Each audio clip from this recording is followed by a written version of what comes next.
Fox Sports. We are Baltimore. We are Ohio. Carlos Santana's debut in the leadoff spot was a smashing success, becoming the first Indian to homer in his initial leadoff at-bat since Joe Carter in 1984. Marlon Byrd soared in with the go-ahead homer in the seventh, while Josh Tomlin and the bullpen combined to close out a series opening win. Now the Indians look for back-to-back wins in the Motor City as Corey Kluber seeks win number 1 next on Sports Time Ohio.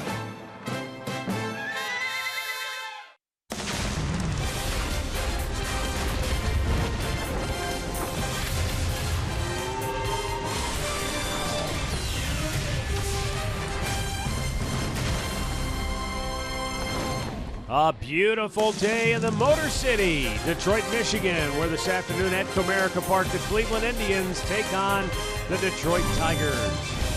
Hi again, everyone. Matt Underwood alongside Rick Manning. Last night, the Indians beat Detroit in the series opener 2-1. We know it's very difficult to win a low-scoring game in baseball. How difficult, you ask? The last time the Indians won a 2-1 game in Detroit against the Tigers, this stadium wasn't even here. It was Old Tiger Stadium.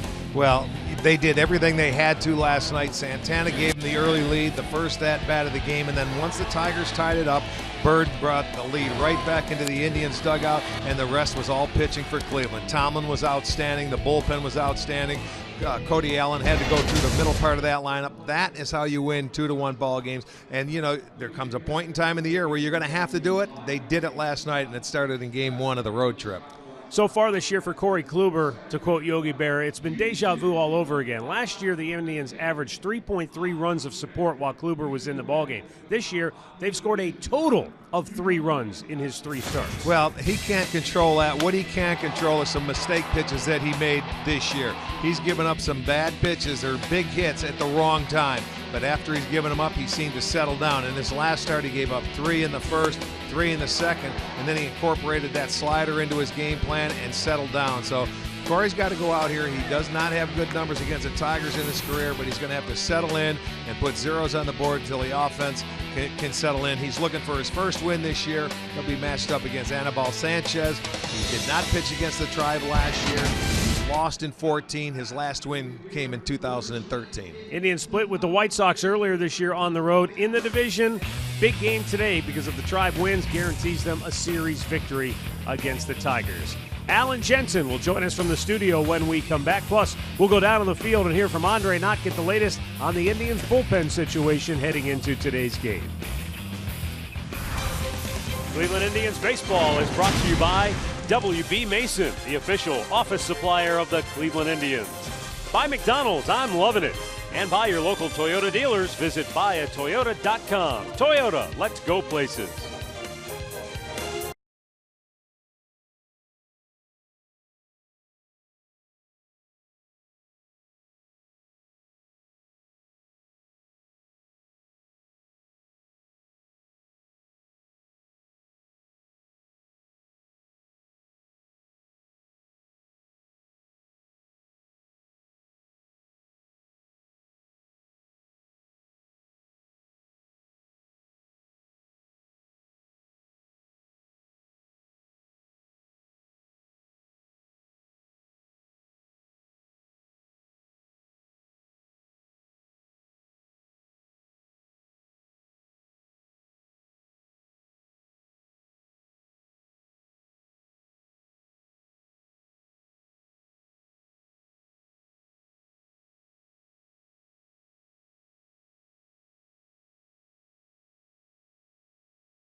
Indians come in 3 games off the pace in the AL Central, as you were talking about the teams that we'll be watching today. Kansas City topping the standings 11-5, White Sox at 11-6, then Detroit just a half game ahead of the Tribe at 8-7, then Cleveland at 7-7, and Minnesota bringing up the rear at 5-12.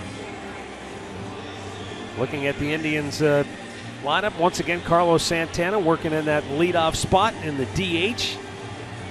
See how that works out again. Worked out well yesterday.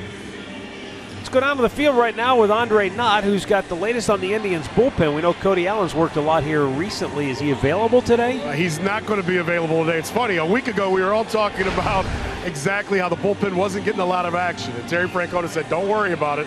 It'll turn around. Brian Shaw most likely will close. Zach McAllister is available despite pitching over the last couple of days. But don't be surprised if Jeff Manship is the first guy out of the bullpen for Terry Francona today. It's funny how things change so quickly, guys, with the bullpen. Cody does feel great. They just don't want to put him out there the 3rd day in a row after throwing 30 pitches when we were back at home. Yeah, I don't blame him, and that's why you have 8 guys out of that bullpen.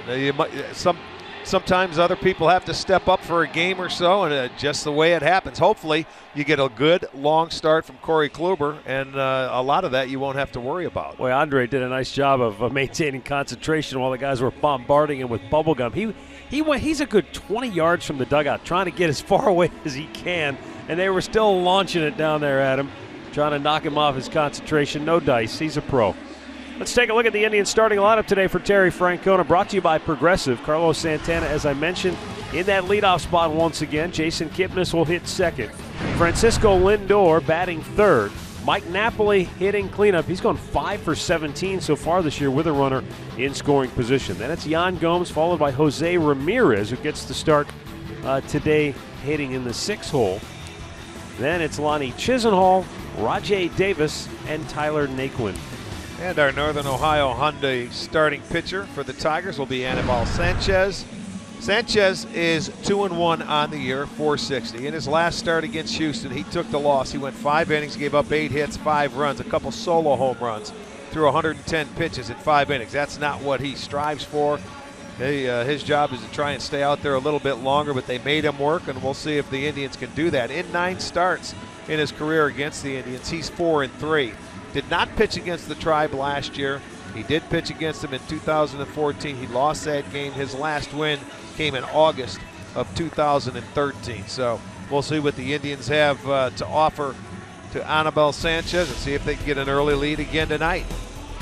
Let's check out the defense behind him today. It'll be Upton in left field. Ghost gets the start in center this afternoon. J.D. Martinez in right. Castellanos is at third base. Romine at shortstop. Kinsler is at second. Cabrera at first, and Jared Saltalamacchia gets the start behind the plate.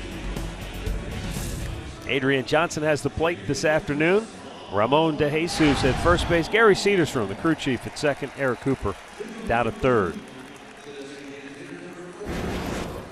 We are ready to go. 51 degrees under sunny skies. That air still cool, but the breeze looks like it will be carrying out toward center field once again here today.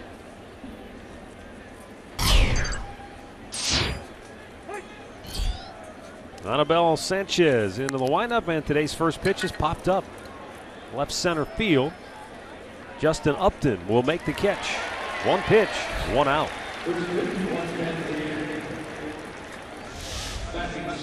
Keys to the game brought to you by Wayside Furniture. Make Sanchez work. He averages 19.5, so basically 20 pitches per inning on the year. Thus, he's only averaged 5 1/3 innings per start. And for Corey Kluber, stay out of the middle of the plate against this Tigers lineup. Jason Kipnis steps in. And this has been a familiar theme, unfortunately, for the Indians this year. And that's Jason Kipnis coming to the plate with nobody on base. This is 39 out of 54 at-bats now this year for Kipnis with nobody on base in front of him.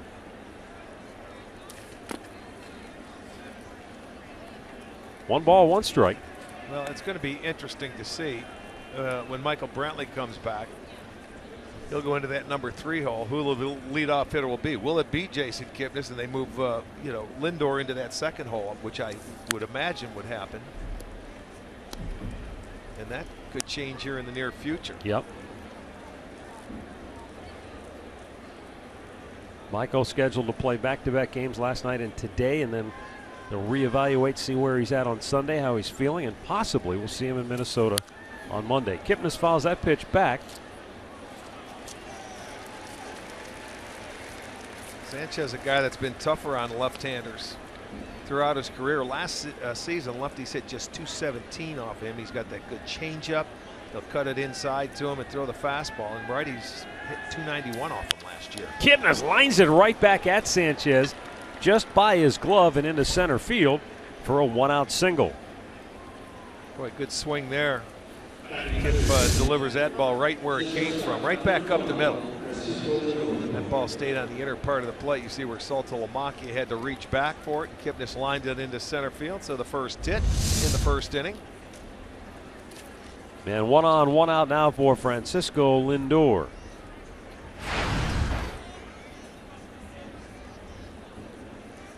He has 7 hits in his last 6 games. 1 for 3 in the series opener last night. Takes outside and low, ball 1.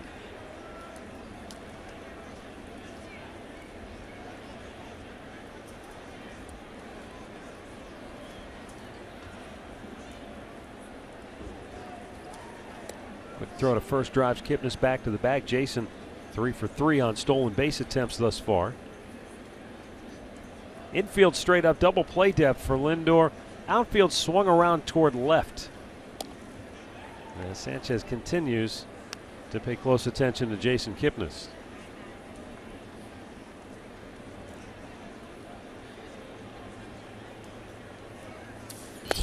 Lindor checks low and away. He did not go on the appeal, and it's 2-0.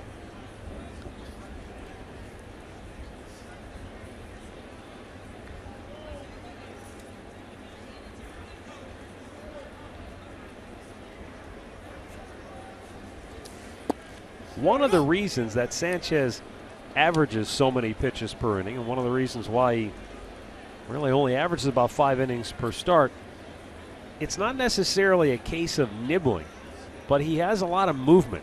Think about Fausto Carmona when he was with the Indians. And when you've got that kind of movement, if the catcher sets up to one side of the plate or the other, with the natural movement alone, it's not going to end up on the plate.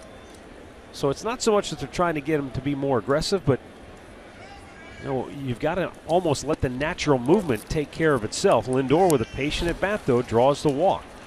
Well, that's a case then if you're the catcher. You want to sit down the middle of the plate. You don't set on either edge and just let the natural movement take care of itself. That's what Jack Morris was saying before the game, Rick, the former Tiger great and Minnesota Twin, Toronto Blue Jay, tremendous pitcher in his day. He said, when you've got that kind of movement, I'd rather have the catcher just set in the middle of the plate and let the ball go to whichever side. He said, if you set up on the corner with the movement alone, it's going to end up off the plate. Well, unless a pitcher says, I want you to sit out there, maybe because they're trying to pick up that target and then they're trying to gauge their movement, but it makes sense that you just sit in the middle and let it go. Well, Sanchez again falling behind, a familiar theme with this right-hander. But he tests your patience as a hitter because of that, too.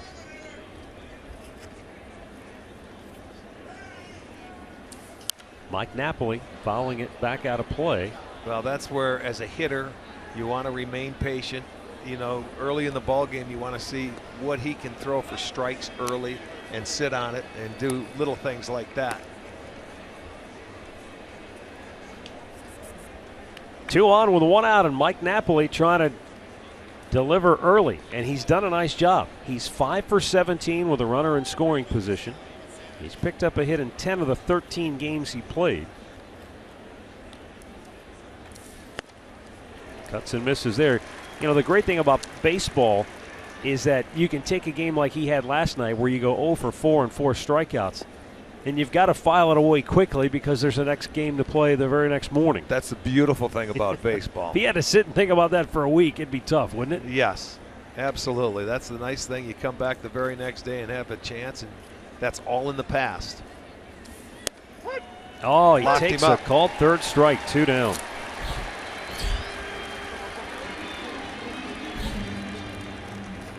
Taking another look here. It's just a fastball, and I think it might be a little cut fastball. And it comes back a little bit on the plate on the inside. It's a great pitch to hit, too close to take, and he locked up Mike Napoli. You know, I think we saw that same thing happen to Napoli in the 6th inning last night, where he was maybe looking for an off-speed pitch and a fastball right down the heart of the plate. He ended up taking it for a called third strike. That'll bring up Yan Gomes with 2 on and 2 out. And Gomes fouls it out of play. Even though he was 0 for 4 with 3 punch-outs last night, in his career he has swung the bat well against this Tigers franchise. A career .289 hitter against Detroit.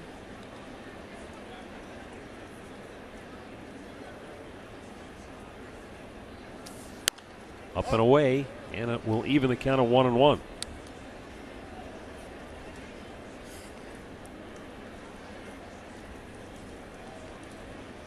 Venezuelan-born Anibal Sanchez, in his 5th season with the Tigers. Back out of play.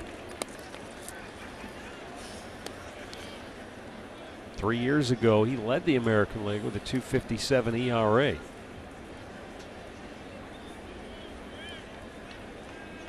Yeah, he had that great year where he didn't give up a whole lot. And the very next year, season was marred by injury problems. Boy, there's a ton of left center field wide open. Gomes shoots it towards shallow center field. Goes coming out. He won't get it. It'll drop in front of him. Kipnis will score. On his way to third is Lindor. Yan Gomes delivers the clutch 2-out RBI single, and the Indians, for the 2nd game in a row, will play from in front. Well, that's what you need. A nice 2-out base hit. Didn't hit it all that hard, but placed it beautifully. Gets it in front of Ghost in center field. Sort of jammed himself a little bit right there, but it fell right in front of where he was playing. And he wanted to come home, but realized he didn't have a chance with 2 outs. He wasn't going to get Kipnis. He couldn't make the throw to third because of the speed on the bases. So a nice 2-out base hit. Indians score again in the 1st. Well, and a big one for Yan Gomes, who had a tough time with runners in scoring position a year ago, but off to a good start now, 4 out of 13 this year. Jose Ramirez getting the start at third base today. And the switch hitter bats with Indians at the corners and 2 down.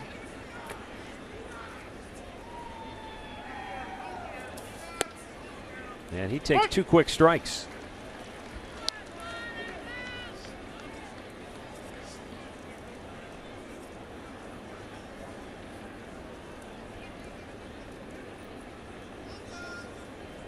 Boy, from that vantage point, it looks like there's so much open space out there.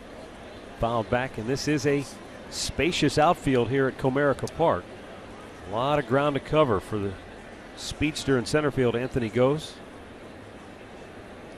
Justin Upton way over in left field near the line, trying to take that opposite field slap hit away.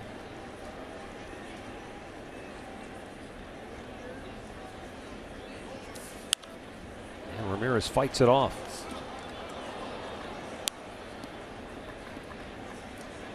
Again, another sunny day here, so that you can have some problems in the outfield or the infield here. I think earlier in the day it starts in left field. That 0-2 pitch in the dirt, nicely blocked by Saltalamacchia with Lindor down at third base. Frankie was watching intently to see if that ball maybe gets away from Saltalamacchia. It did not. He has to hold. Well, that's something though. Now, if you're Gomes and you're on first base and all base runners today with Sanchez on the mound, he has 3 wild pitches already, and he will bounce a few of them. That changeup and breaking pitch down in the dirt, you have to be heads up. Just missed inside. And it's 2-2 now for Jose Ramirez. Throws that front hit fastball to try and get some movement back in off the plate. It's a good pitch. He might have thought he had one there, but it was a little inside.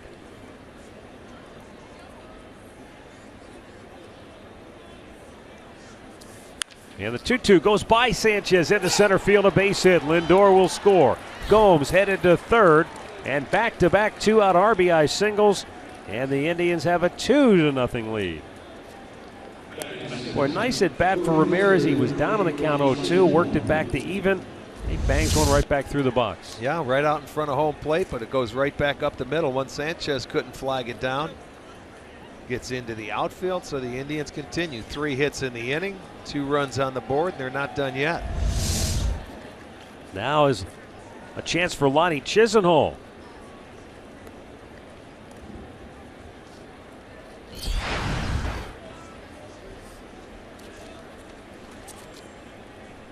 Lonnie trying to get his season on track.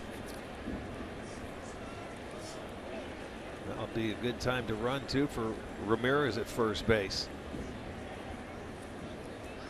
With 2 outs, give Lonnie a chance for that hole early. Tigers thinking along the same lines.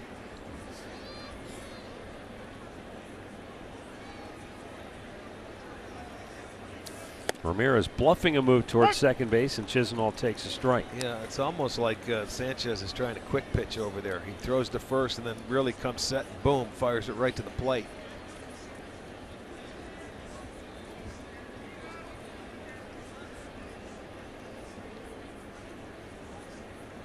Another quick throw to first, but Ramirez back with a dive.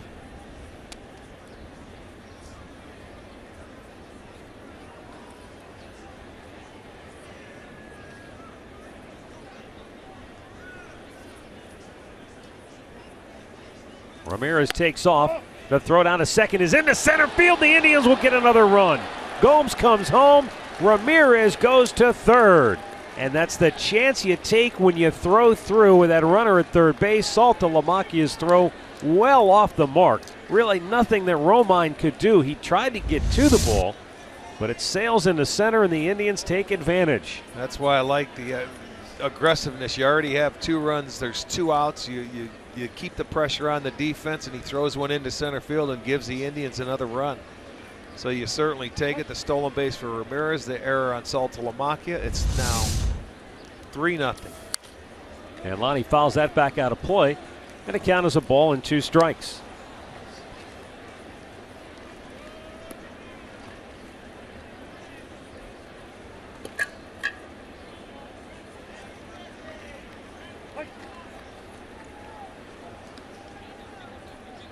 Now Sanchez deals, and up high, 2-2. Well, total opposite start of Kluber last time out when he was facing the Mets. What happened? He came out in the 3 runs before he could even get back into the dugout. Well, now he's going to be given a 3 spot before he goes out to the rubber. 2-2. Up and away, full count. And remember, in his first 3 starts this year, they'd scored 3 total runs of support. Right. So they've already given him 3 before he's thrown a pitch here today. And the payoff to Chisenhall is grounded towards second base. Easy play for Kinsler, and the inning is over. A 31-pitch inning for Anibal Sanchez, and the Indians jump him for a 3 spot. Now the Tigers are coming to bat when we come back.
lead. Bottom of the first, let's take a look at the Tigers starting lineup for manager Brad Ausmus here today. He's got Ian Kinsler leading it off, riding a 10-game hitting streak. Then Justin Upton in the 2-hole. Miguel Cabrera bats third. Victor Martinez, J.D. Martinez, Nick Castellanos in the middle. Then it's Jared Saltalamacchia, Andrew Romine, and Anthony Goes rounding it out. Our Northern Ohio Honda starting pitcher Corey Kluber today, his 4th start, looking for his first win. Well, the Indians gave him 3 early, so he's got to like that already. In his career, just 2-6 against the Detroit Tigers. Last year he was 0-1 in 2 starts, and that loss came in this ballpark, but he didn't pitch badly. Ian Kinsler stands in to lead it off, and he takes ball 1.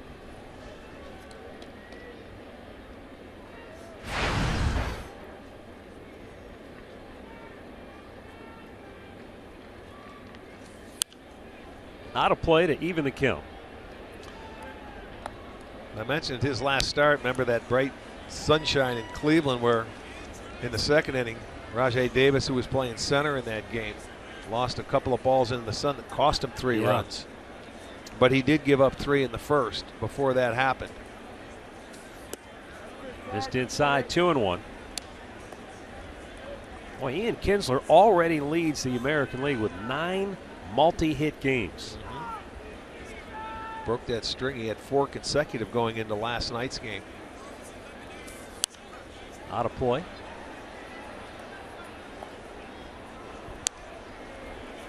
You know, you mentioned it last year, Rick, when we faced the Tigers early in the year. Kinsler was using the other side of the diamond. He was hitting everything to right and right center field. Got him off to a great start. Well, yeah, he was using that part of the field, not trying to do too much. He can get pull happy. But boy, he can cover home plate if he wants to. He's got good power. He's got a good eye. There's a pitch down there, a little low. Last night that might have been a strike. That was a pitch that was called a number of times. Yes, it was. Now the 3-2. And Kinsler pops it back out of play. Nice catch, fan of the upper deck front row. Bare hand grab. Over the glass.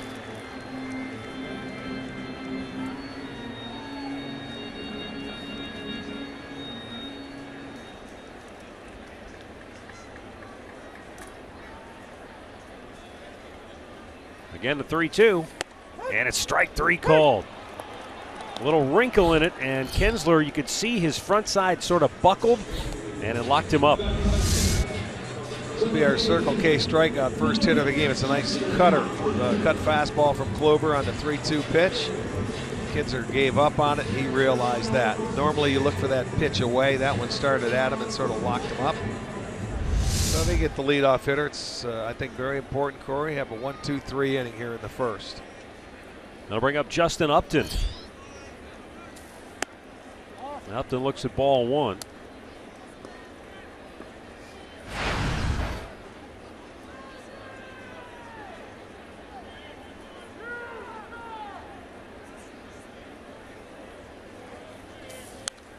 Fouled right back to the screen to even it up. Justin Upton has not driven in a run since April 12th. Now, granted, a lot of times when you're batting in the 2 spot, there might not be a ton of RBI opportunities. 1-1, fouled right back to the screen. You know what he did? He had an RBI last night.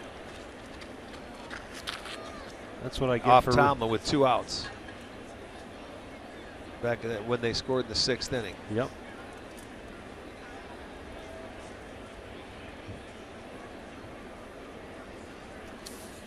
Oh, that one gave him a shave up and in.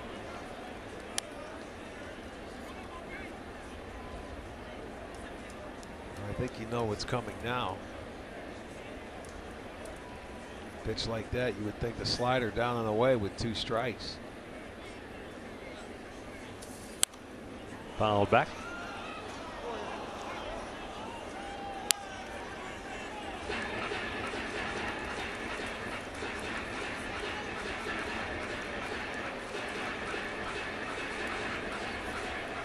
So that was his first RBI last night since April 12th. And the 2-2. Boy, he just did get a piece of that. Doing a nice job just staying alive. Tough for a right-hander to hit those pitches down and away from Kluber, but that's the key. If you can foul them off, don't pull off them, and stay alive until hope the guy makes a mistake on you if you're the hitter.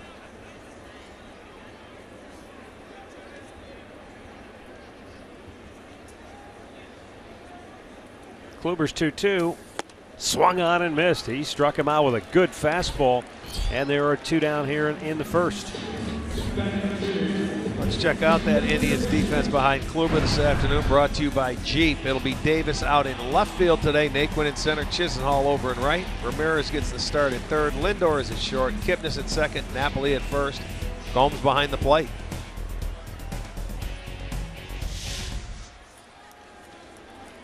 So here is Miguel Cabrera,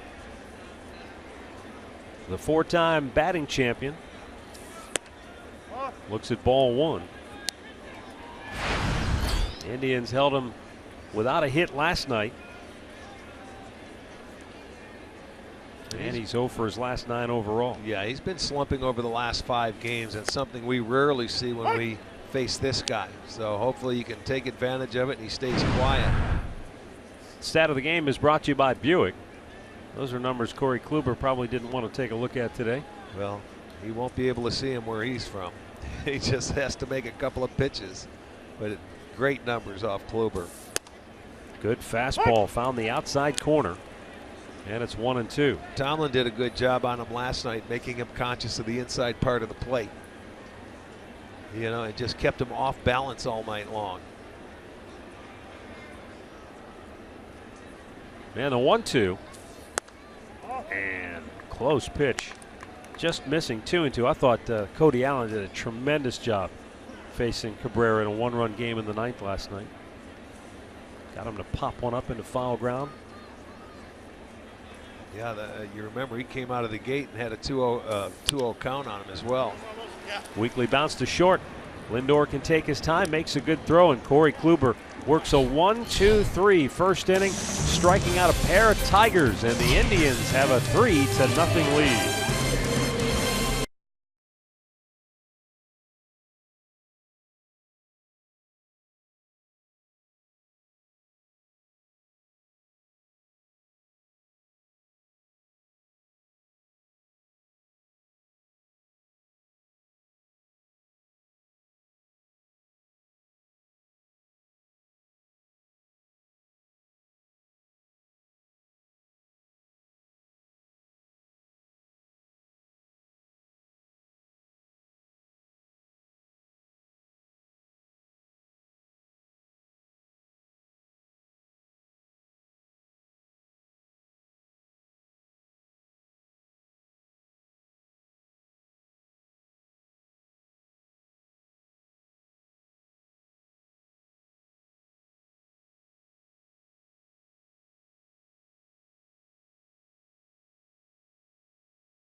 Second inning here at Comerica Park in Detroit.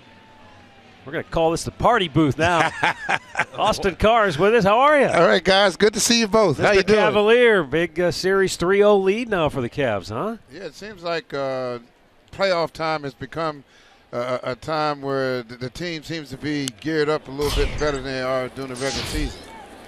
Well, last night was certainly a well-played game as Miguel Cabrera takes the foul ball off the bat of Rajai Davis for out number 1. So game 4 tomorrow night. What will be the key for the Cavs to put them away? Obviously, Pistons are going to throw everything at them. Yeah, I think the first half is going to be key because, you know, granted they're a young team and they are full of energy and want to go at it, but I think the Cavs pretty much have taken the life out of them, but you gotta do it on the court, you know. So I think the first half, we come out strong in the first half.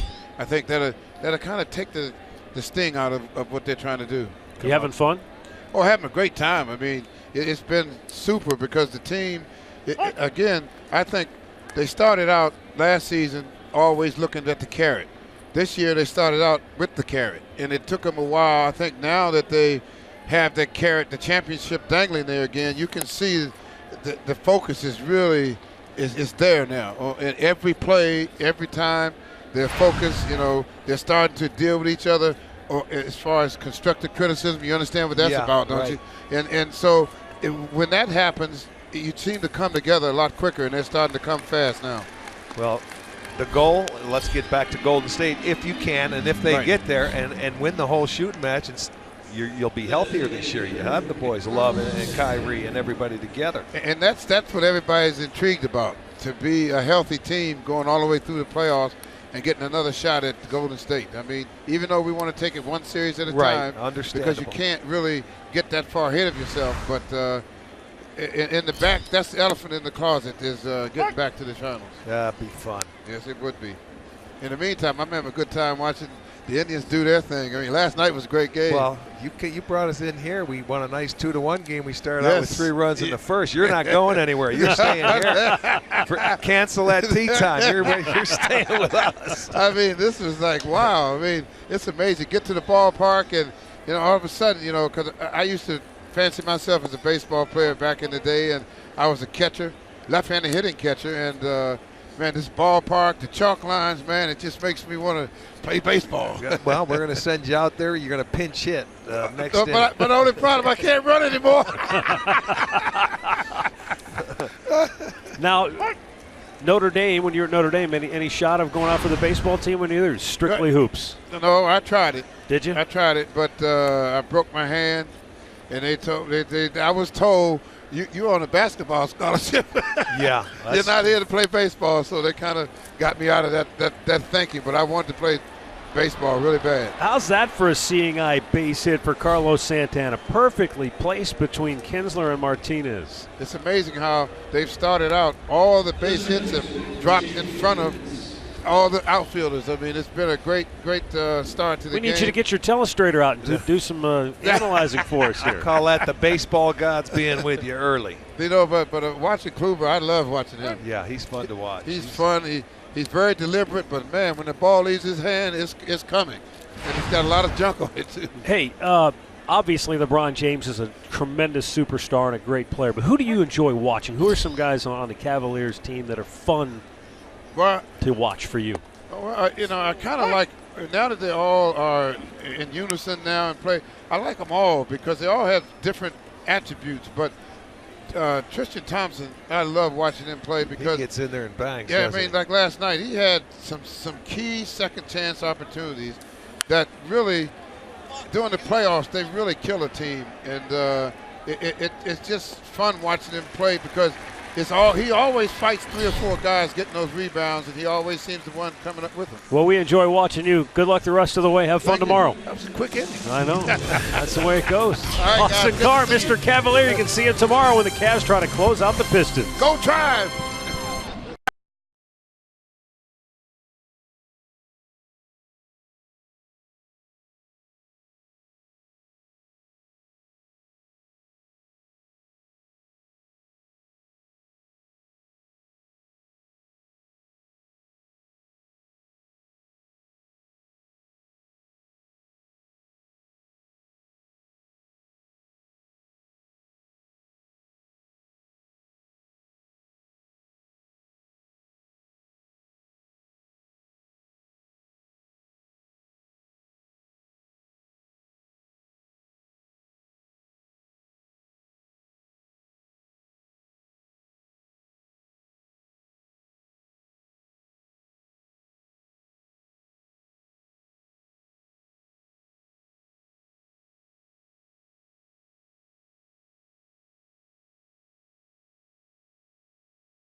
As we go to the bottom of the second inning. I think if Austin didn't have a tee time, he'd have loved to have stayed the whole game. But he would be more than welcome. He's fun. Isn't that interesting that he tried to play baseball at Notre Dame? I wish I would have had his shot, and I would have tried to play in the NFL. I mean the NBA. You guys could have swapped. He could have come out and played center field. You could have gone That's and what he played should have done. guard. What's he doing behind the plate? The tools of ignorance. Come on, Yeah, that's how you break your hand. Well, that's surprising to me because I would have never guessed that he would have been a catcher of all things. I wish we would have had time to talk to him. Now, when we see him maybe later, we'll get a chance. I got to talk to him about that. That's some bad coaching on somebody's part. Right. Yeah.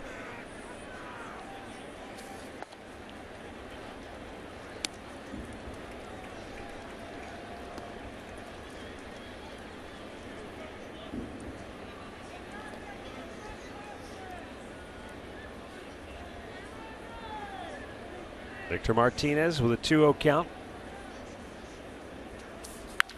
And he hits one hard to right center field, but Lonnie Chisenhall was playing over in the gap, and he's got the catch for out number 1. Good defensive positioning there. And last night, Victor hit a rocket late in the ball game, and Jason Kipnis made an easy play on it in the outfield grass. StatCast had that ball coming off the bat at 109 miles an hour, and Victor said, what else is new with that shift? I think, it gets frustrating for some of those guys. But you see, it's frustrating, but he's a guy that can beat you the other way and go to left field, and with the game on the line, if you're down a run, when he gets in his mind he wants to try to pull a ball or hit a homer, he's going to pull it. And he may hit it hard, but you're hitting it right into the teeth of the defense. Yeah. Our Levin Furniture player profile shows that J.D. Martinez has become a different player since coming to the Tigers. I mean, think about it. You talk about whether it was just good fortune, probably a little bit of both. Great scouting and some luck involved as well. But Houston just designated this guy, and the Tigers picked him up. I think anybody could have had him. Right, but I'm saying, obviously there's some good scouting, but that's some good fortune too, because that ball's rifled into left field. As Martinez is aboard with the Tigers' first hit, I don't think anybody could have seen I don't care who you are as a scout. You couldn't have said, "Oh, this guy's going to hit almost 300. He's going to win a Silver Slugger. He's going to be an All-Star." No, you don't put the numbers on him, but you know he can play. And Clarkie, their third base coach, was in Houston. Yeah. And he's the one that had him, so it wasn't a scout. He knew him as a player, as an individual, and he might have told Dombrowski or whoever was up here that to go get this guy because I think he's talented enough. You don't project numbers on him, but you know the guy can play a little bit, and boy, what a difference he has made. Nick Castellanos riding an 8-game hitting streak. Takes low ball 1.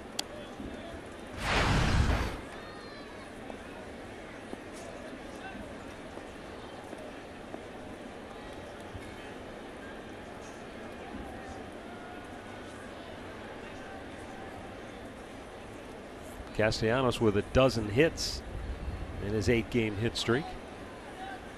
He had a base hit last night, didn't he? Just keep his hands back or kept flipped his it. body I mean, back, and the ball was down in the dirt. Hit about a 9-iron to right field, but it was really a nice job of hitting on his part.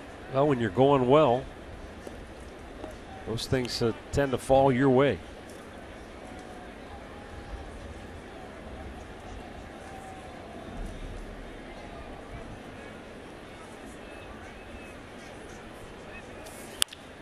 Right at the third baseman. Ramirez goes to second. There's one. Kipnis on the turn. Perfect feed to Napoli. And the Indians go around the horn to end the inning. We played 2 in Detroit. It's the Indians 3 and the Tigers nothing.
As you enjoy a cold one, to stay tuned later in the game for Miller Time, brought to you by Miller Lite. Francisco Lindor in the on-deck circle, getting himself ready for his second trip to the plate this afternoon against Anibal Sanchez. He walked in the first and came around to score for the Indians.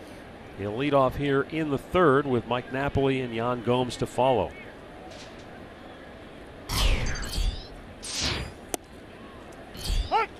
Get me over curveball, strike one.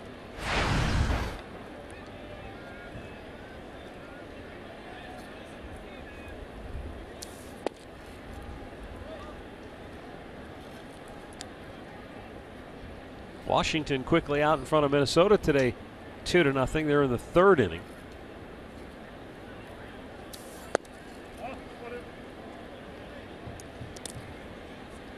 Our buddy Dick Bramer of the Twins sent out a social media message today that Irvin Santana will miss his next start for the Twins. They've called up Tyler Duffy to start in place of him. There's a base hit in the right field for Lindor.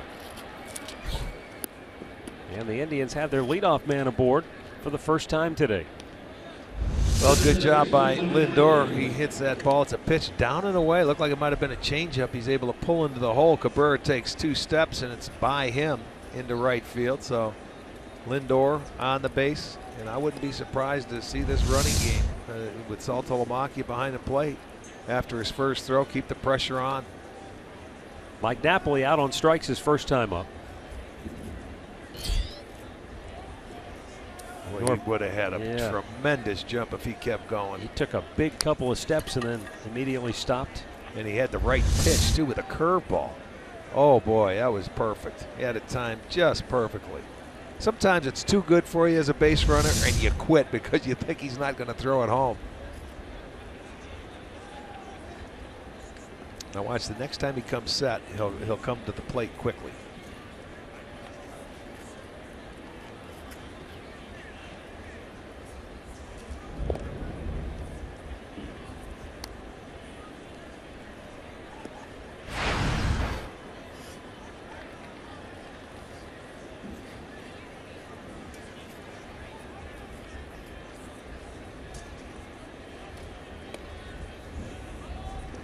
Paying attention, much like what Verlander does. Throw over, throw over, throw over.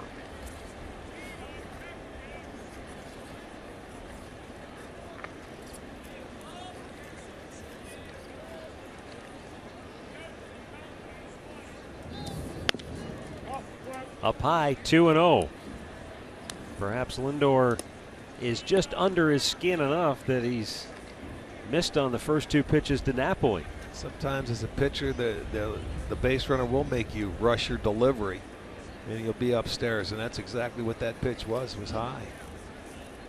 Lindor takes off. Napoli swings and misses, and that throw gets away. And Lindor will hold right there. Nice job of backing up the play by Andrew Roman. Keep the running shoes on, boys. Right now, you're going to be getting into Saltalamacchia's head. Second stolen base. Good job, and the throw was short hop. The other one he threw was into center field, wide right. So now you get the man with nobody out in scoring position.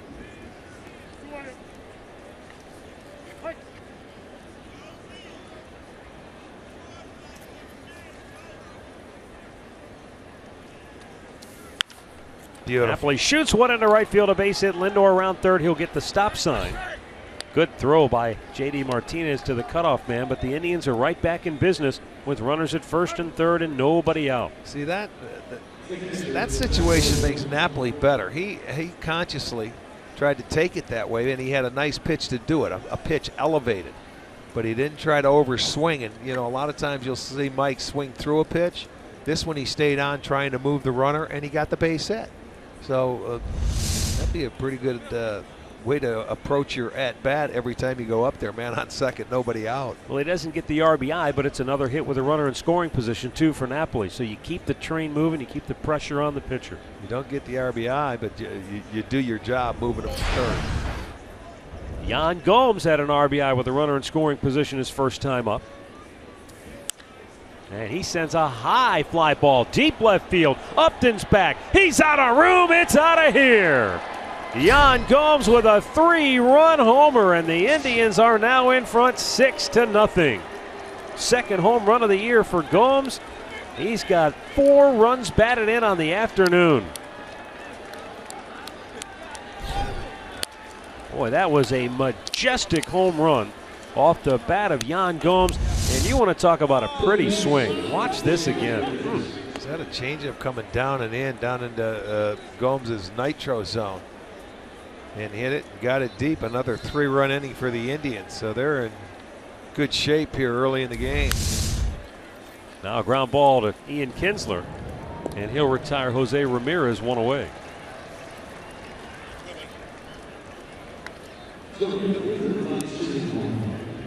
So 3 in the first, now 3 more here in the third. Let's take a look at that pitch that he hits it out of the ballpark. Yeah, that's something slow. That's, I think, a changeup.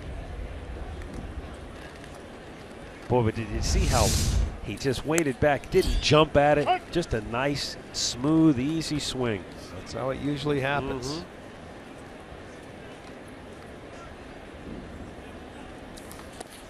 Lonnie swings and misses. See, he didn't even stride. He kept that front foot down, never picked it up. Just his weight shift and the weight transfer.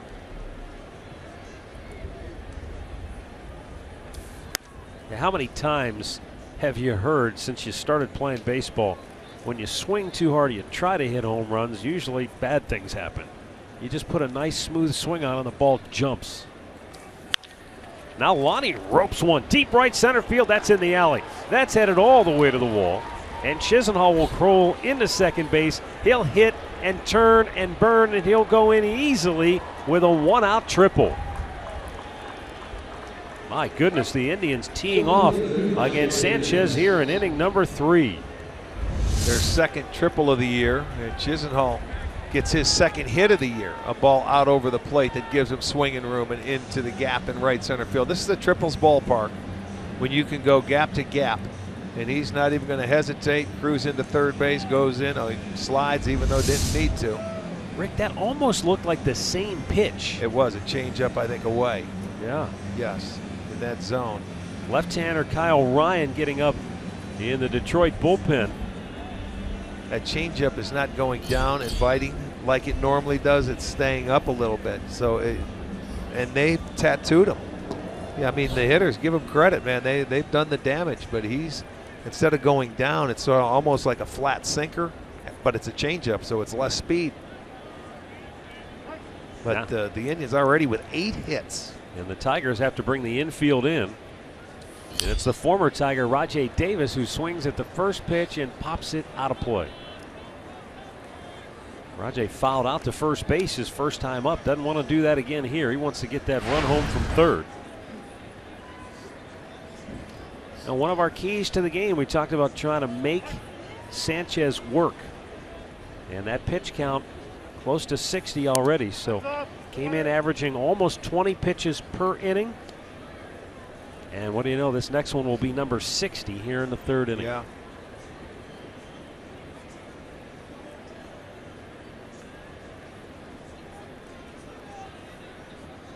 Taking a long time. Davis not asking for time, but the Tigers finally do. Rajai has hit in 7 straight games, going 10 for his last 31. And he's got an 8-game hitting streak and an RBI to boot. And the Indians now lead it 7-0. And that's probably it. Oh boy, Brad Ausmus couldn't have gotten out of the dugout any faster. I'm not sure Davis was at first base yet before Ausmus came out of the Detroit dugout to remove Sanchez from the game. Nice short line drive stroke, taking him the opposite way, doing some more damage. And boy, Corey Kluber, he went from rags to riches here in a matter of a game. You're not kidding. So Anibal Sanchez is out. The Cleveland Clinic call to the bullpen has been made for left-hander Kyle Ryan. He's coming on when we come back.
Indians out to a big early lead, 7-0.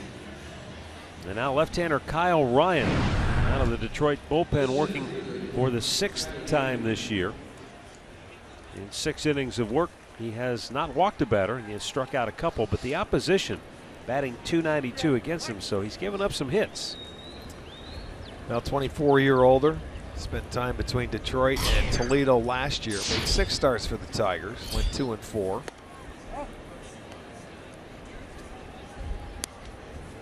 Right now, you're just trying to put some zeros on the board and hold it close and get out of this inning, because they hammered Anibal Sanchez. 2 1/3 innings, 9 hits, 7 runs to this point. Naquin fouls it back out of play. Yeah, I'm not sure, if Kyle Ryan,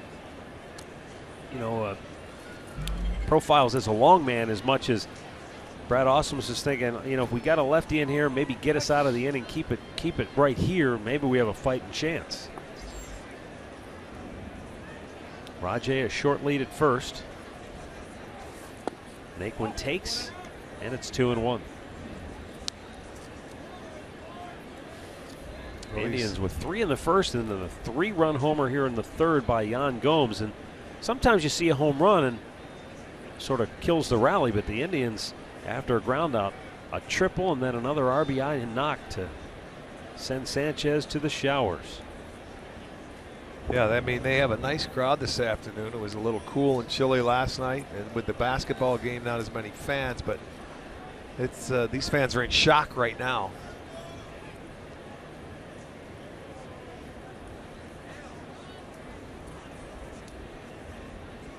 Snap throw over, but Rajay back, or rather, Rajay back with a dive, looking for his 6th steal of the year. He's been successful 5 out of 7.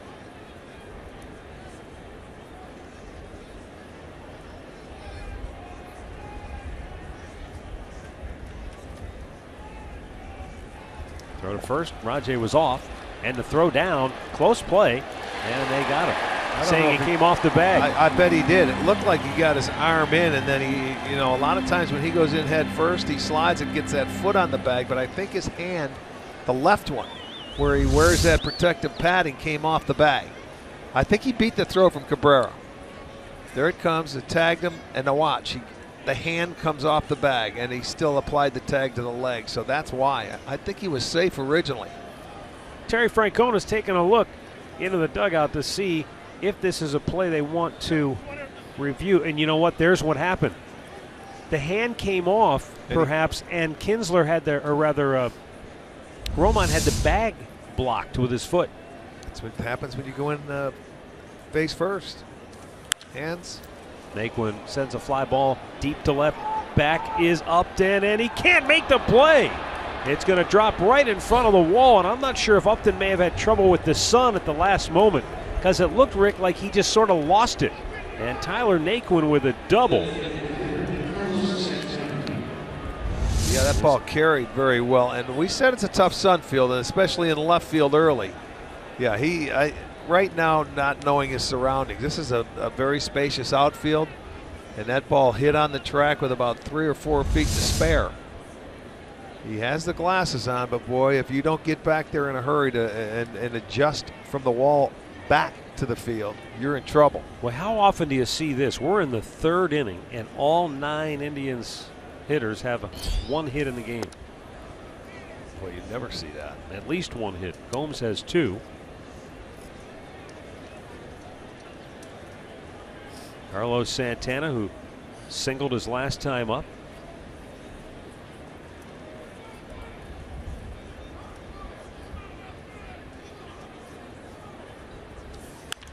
And he's got a base hit down the left field line. That's going to bring home Naquin. And Santana will head to second base. He's got an RBI double. Boy, oh boy, the Indians have their hitting shoes on here today. Santana has 2 hits, and that's the 7th hit in the inning for the Indians. Well, it started out the game there, everything was blooped in and finding the spots, but now they're hitting ropes all over this ballpark. They have a homer, a triple, 2 doubles. They have 11 hits and 8 runs. This is turning into a laugher now for the Indians, and that's something you need after a nice 2-1 game last night. Now's the time to get that offense on track, get up there and take some good swings.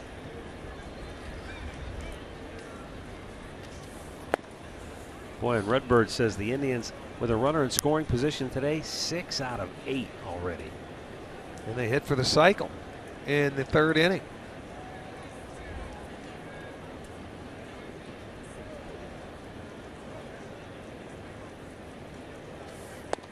Kipnis takes it low and away. 2 balls, no strikes. The 9th man to bat in the inning.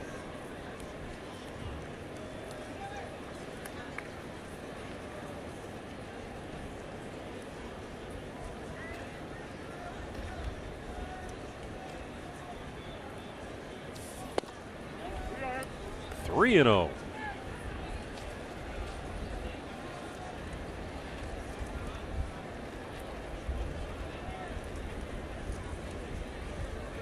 Man to bat. They might as well send Kluber up and get him some, get the blood flowing, let him hit next.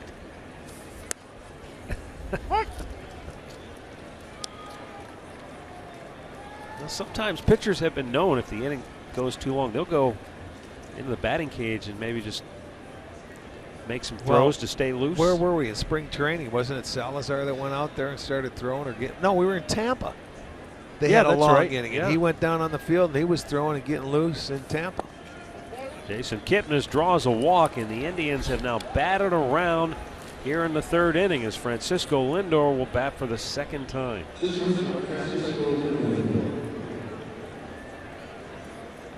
Lindor started the inning with a base hit, and then he stole second. Mike Napoli singled him to 3rd, and Gomes hit the 3-run homer. And the Indians have just kept on hitting since. The only batter that's been retired was Jose Ramirez on a ground out to 2nd. Lindor pops one straight up on the infield. Kinsler backpedaling, and the second baseman makes the catch. So that'll end the inning.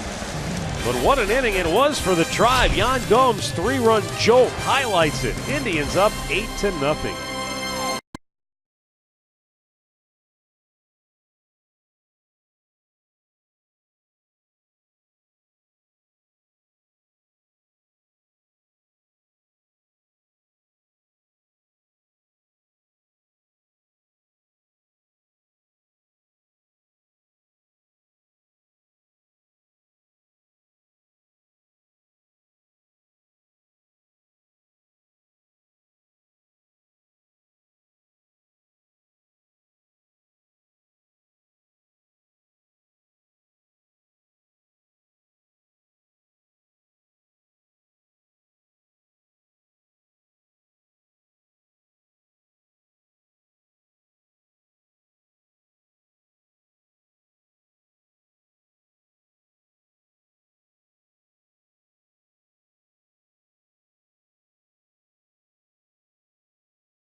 Well, Christmas came in April for Corey Kluber today.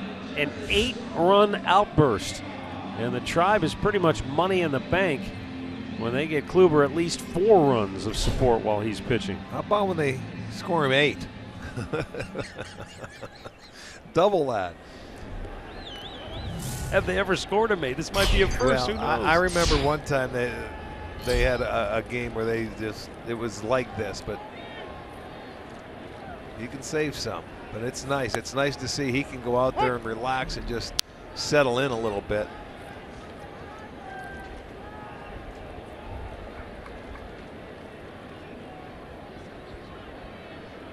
The 0-1. And Saltalamacchia pops it back out of play.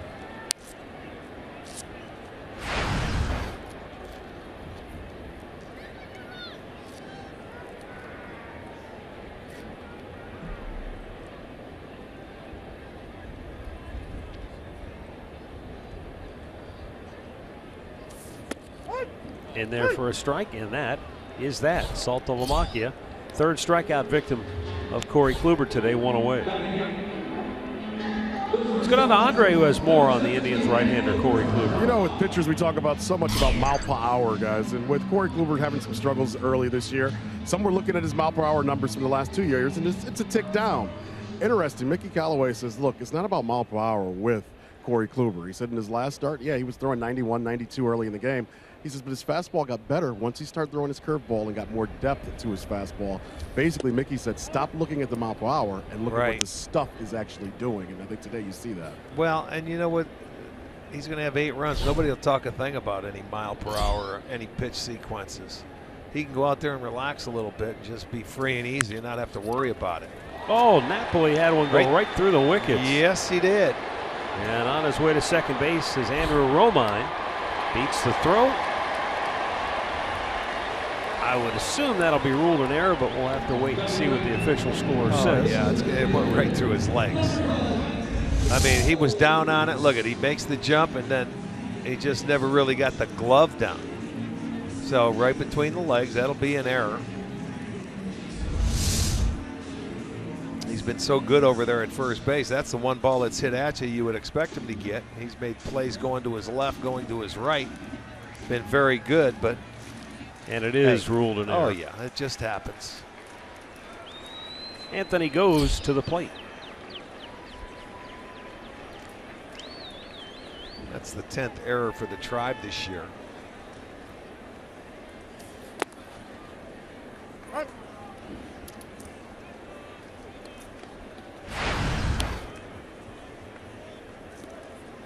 I wanted to point out, I'm really impressed. Andre did that hit. He mentioned it 3 different times. He didn't use the term velocity once. He went to mile per hour. That's old school. I love it.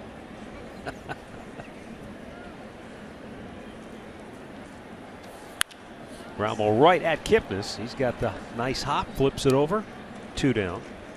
And you know, Rick, the other thing I wanted to mention, I was talking to Jack Morris. We weren't talking about Kluber, and I said to him that Corey's not the kind of guy who would ever come out, and he's not going to complain. He's not going to talk about the lack of run support.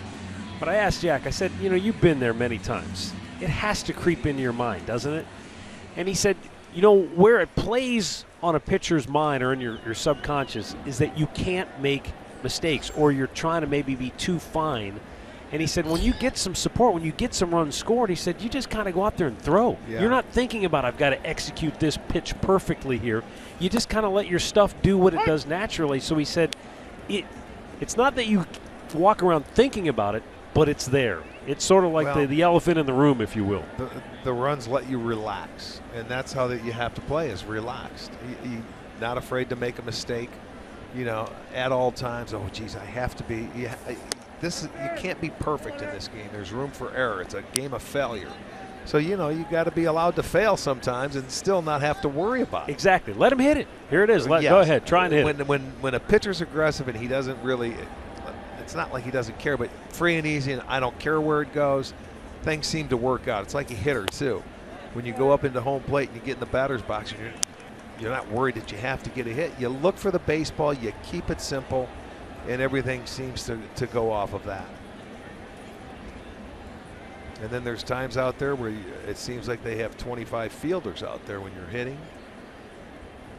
Or there's only 2 fielders if you're pitching. We're sort of like that game, and it's what the Indians are having here today, where you say you get that first big hit with a runner in scoring position, and everybody just sort of relaxes instead of gripping, and all of a sudden now you get a bunch of hits. I think this team right now, early in the year, you know, everybody's having a tough time scoring with runners in scoring position throughout the league for the most part. But when you can get that first hit early It takes a lot of pressure off everybody else, and they just relax. In comes Chisenhall, makes the catch. The error does no damage. And after 3, the Indians lead it 8-0.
At Bat app. You can stay connected all season long with radio broadcasts, video highlights, stats, news, and more. Download MLB.com at Bat, the #1 app for live baseball on your smartphone and tablet.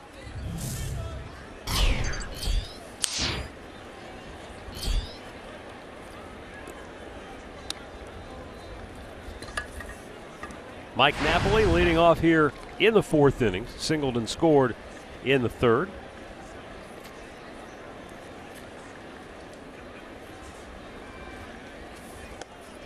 And he takes it's a little bit high.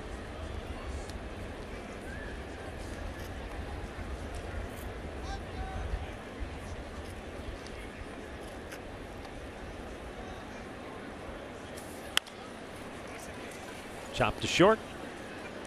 And Andrew Romine's throw is in time. Napoli has retired 1 away. And we'll send it back to the studio for an in-game update. Here's Al Pawlowski.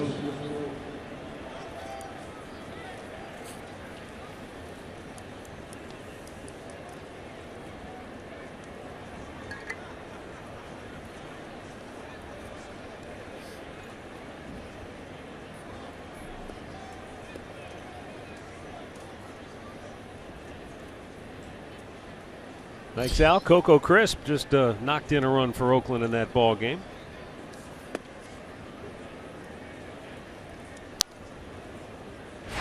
Yan Gomes has driven in 4 for the Indians here today. A 2-out RBI single in the 1st and a 3-run homer in the 3rd.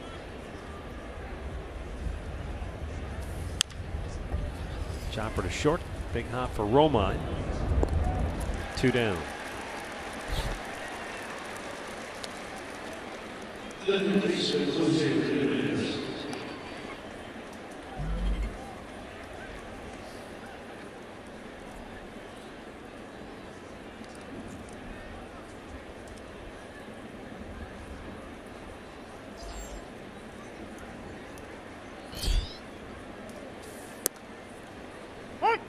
Jose Ramirez, he had a 2-out RBI single in the 1st inning.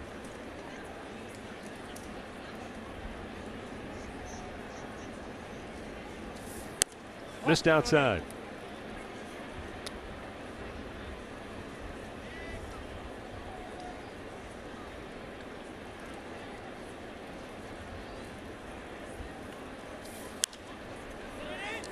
Popped in the air to center. Shallow, dropping, and a diving catch made by Anthony Goes. Boy, That was a sensational effort by Goes on a dead sprint, had to lay out, and he steals a hit away from Jose Ramirez to end the 4th inning.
By a score of 8-0 as we go to the 4th inning, Justin Upton will be leading off, batting in the 2 spot for Detroit. And with more on that story, let's go down to Andre Knott. It's just interesting how we talk about batting orders and where guys hit. Justin Upton on the season, who's struggling a little bit, is hitting .428 right now when he leads the inning off, but he's batting second. And some in Motown have complained, why would you give a guy that type of money to bat second in a lineup? Are we to the point where we need to stop looking at where we put these guys and just let them play? I mean, where else are you going to put Upton in this lineup? Well, exactly right. When you have Cabrera Martinez there, and he might have been a number 4 hole hitter for another team, well, you know, you have to put him somewhere. And second is going to be the spot, so what are you going to do? Well, you think you put him there so he can get a lot of fastballs in front of Cabrera Martinez, right? What? Yes, when he starts hitting, they won't care. People now, they just panic because it's 2 weeks into the season, and you know he's not hitting the ball like he normally does. But in his track record, given 500 at bats, he's going to end up with 25, around 30 home runs, and drive in some runs. The real question I have is where will Michael Brantley and Santana hit come Monday or Tuesday of next week if this first and second? I'm telling you. I've talked to Tito. Oh, you already talked to him. Huh? Hey, I brought up to Tito about him DH, and he goes, "I told you don't need to run the lead and hit lead off." Well, you know what? The game can change. You see, nowadays, people talk about where the lineup has to stay the same. And you know what? In the days, sometimes managers used to move hitters all over the place. There's no one set spot you can hit in. The guys that are swinging the bats the best should get more at bats. There's Corey nothing wrong with Kluber moving them. strikes out Justin Upton. That's his 4th K here this afternoon, 1 down. The other thing, guys, that we should mention in all of this is that Terry Francona didn't just haphazardly waltz into his office and say, you know, I think I'm going to bat Santana leadoff today. I mean, he's thought a lot about this. I told you he mentioned it in spring training. Yeah. And Mike Chernoff, who's the Tribe general manager, said Terry's gone around and he's gotten input from a lot of different people on this. So he didn't just wake up yesterday and say, I'm going to bat Santana leadoff. He talked to a lot of different people, and while on the surface it may make you scratch your head, like, Santana? Really? You're going to bat him leadoff? No, hey, there's nothing wrong. And I think, he takes a lot of pitches. He can work the count. So there were a lot of things that went into the decision. And he's probably not going to stay there the rest of the year. And the thing about it is that he talks to all the players, too, before he even does any of this stuff. So they know going in. Rajai Davis takes care of that ball off the bat of Miguel Cabrera, and there are 2 quick outs here in the 4th. Yeah, Terry very much gets the input from the guys in that clubhouse. So the communication is always open. All managers do. You have to. Right. Can't rule with an iron fist anymore. We've talked about that. Doesn't work.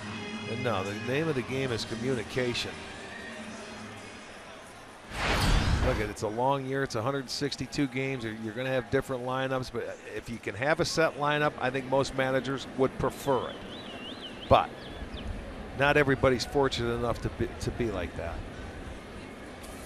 And it should also be pointed out, because this gets a lot of play in the media nowadays, that analytics somehow has overtaken and runs the game. And Mike Chernoff said, look, Terry Francona makes out the lineup. He said, you know, he gets input. He asks questions. We all maybe put our 2 cents in. But at the end of the day, it's his decision on who he wants to bat where in the batting order. Yeah. Yep. Well, my question would be to Tigers fans, if they're upset, who do you want to hit second if you don't hit Upton? And I'm looking through their lineup. Give me another guy. He looks pretty good in that number 2 hole. Unless you want to lead him off and hit Kinsler second, which is crazy. Yeah, the other thing is he can run a little bit too. I mean, I would say, okay, maybe would you want to bat Castellanos second and move Upton down into a more of an RBI spot? That'd be the only thing potentially I could see maybe you'd want to tinker with. Yeah, but when you put him down there, who's backing him up? Who's hitting behind him where he won't walk a lot? Ding, ding, ding, ding, ding. Yeah. You know? He's just striking out too much right now, that's all. Victor Martinez never strikes out. Once every 17 at-bats this year. And Let's see if he tries to hit it into the teeth of the defense or goes the other way. There was a pitch to go the other way. They're giving him the whole shortstop hole to third base on the ground.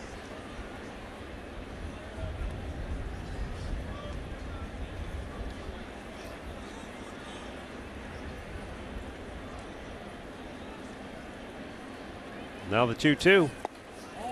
Just missed. And not by a whole lot. That's but the again, one that was a pitch where he could have slapped it the other way and had a base hit. That's the pitch cutter where left-handers give up on sometimes, but it was away. It was probably 6 inches outside, if not more.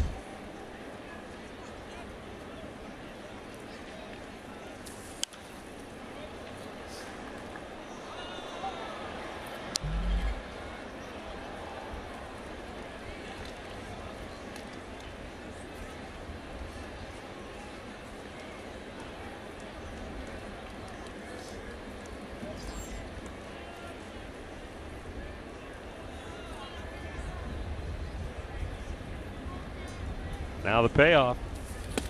Swung out and missed. He struck him out. Corey Kluber nails here in the 4th inning. Retires the side in order for the 2nd time today. He has struck out 5.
Ball is brought to you by Levin Furniture. For the best deals on furniture and mattresses, shop Levin's. And by T-Mobile. Get major league coverage. T-Mobile has doubled its 4G LTE in the last year.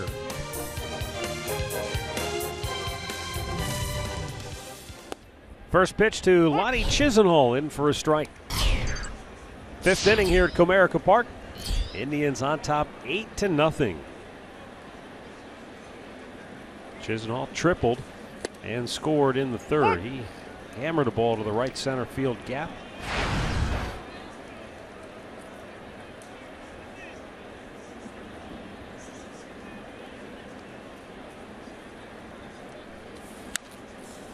Foul right back.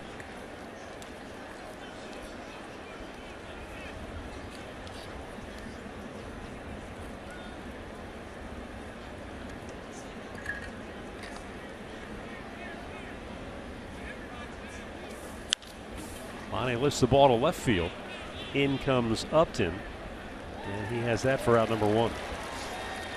In-game recap brought to you by your local Toyota dealers. After the Indians got rolling in the first inning on a Yan Gomes 2-out RBI hit, Jose Ramirez added one, and then Gomes came up in the third with a 3-run homer, and Carlos Santana kept pouring it on for the Tribe. Indians with 3 in the first and then 5 in the third. And in that 5-run outburst in the third inning, they piled up 7 hits. You know, sometimes you see a big inning and it's aided by some walks and a bunch of errors. That was just the Indians putting pretty good swings on the baseball. Well, and after the first 3 hitters, like you say, you get a base hit, 3-run homer. It sort of fizzles after that because normally they don't add on. You know, you clear all the base runners and they get back to it, but they continue to hit the ball.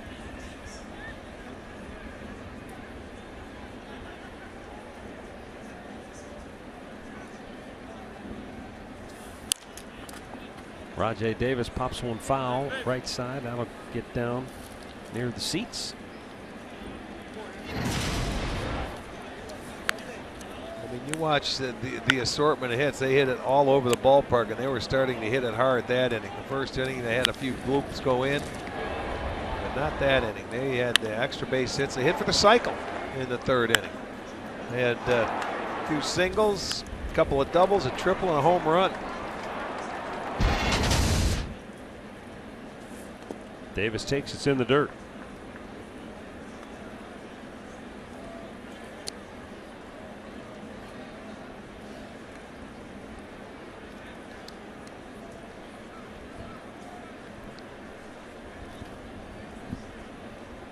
Now the 2-2.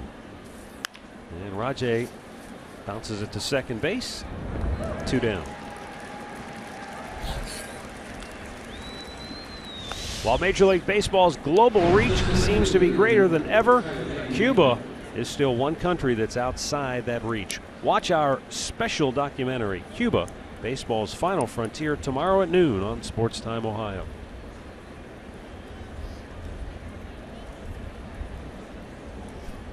Two down for Tyler Naquin, who doubled and scored in that third inning. And he's now picked up a hit in 5 straight games.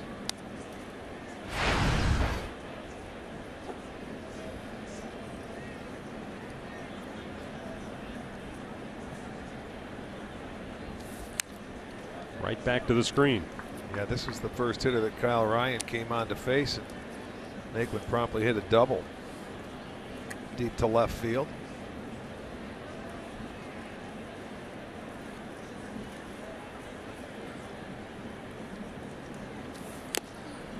Cuts and misses. A 1-ball, 2-strike count.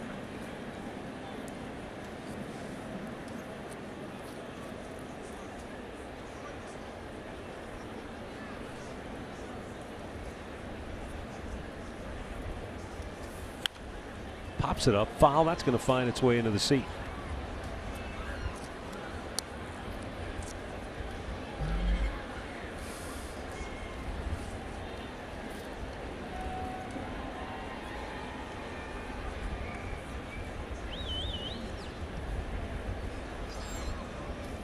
Slow curveball. Naquin bangs it to second base. Kinsler has it, and the Indians go 1-2-3.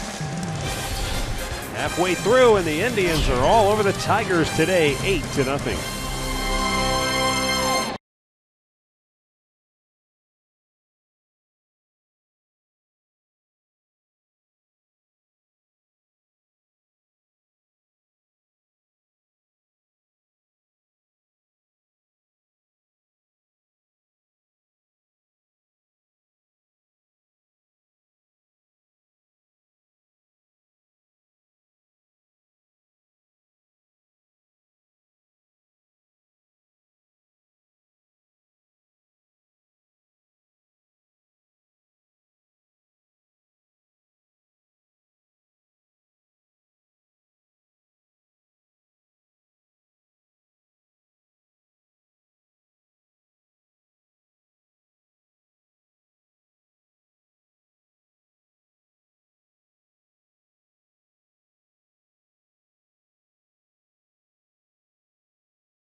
$10 for kids 12 and under with the purchase of an adult ticket.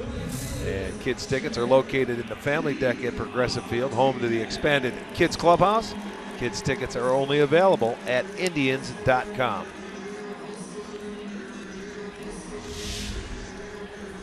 Well, Corey Kluber has gone out, and this is one of those almost like a chicken or the egg thing. Is he going out because he's got the big lead and just slicing and dicing? Or is he just one of those guys that doesn't care what the scoreboard is and he's going to pitch the same way every time? I think that's it. I think the latter. You do? Yeah, it's just from watching him on every start, year to year. It doesn't matter with him. It's just he's never been in this situation before, or rarely in a situation where you give him more than 4 runs. They showed you the number earlier when they get him 4 runs, what his record is. So I don't think it matters to him.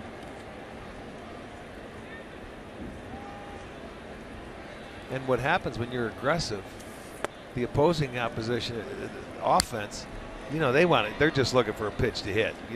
To come back from 8 runs is tough to do. You look for something to hit, they get aggressive, they'll make some early outs. So he could have some quick innings, I would think, the rest of this way.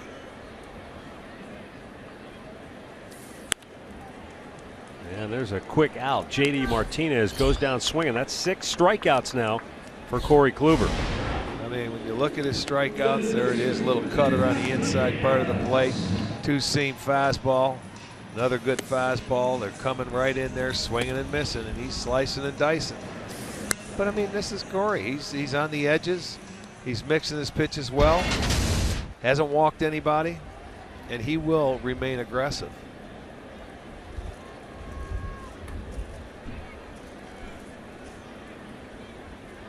This is his 106th Major League start, all with the Cleveland Indians. 12 times the Indians have scored 8 runs for Kluber. Okay. 3 times last year. So it's not like they've never done it. Well, but it's we're used pretty to rare. seeing him, it seems like he's been the guy, and every team has a pitcher that never gets offense, maybe for a year. And hopefully it doesn't last too long. But in his first 3 starts, they only scored him 3 runs. But you get sick of talking about that after a while. Sooner or later, you got to go out. Now, if you're Kluber, you got to figure to yourself, hey, I got to pitch a shutout and beat them 1-0.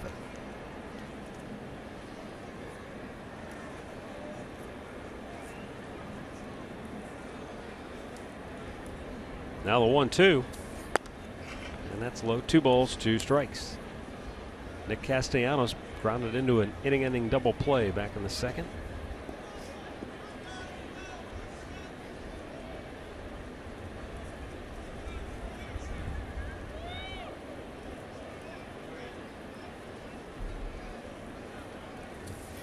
And he waves at a ball low and away for strikeout number 7 for Corey Kluber.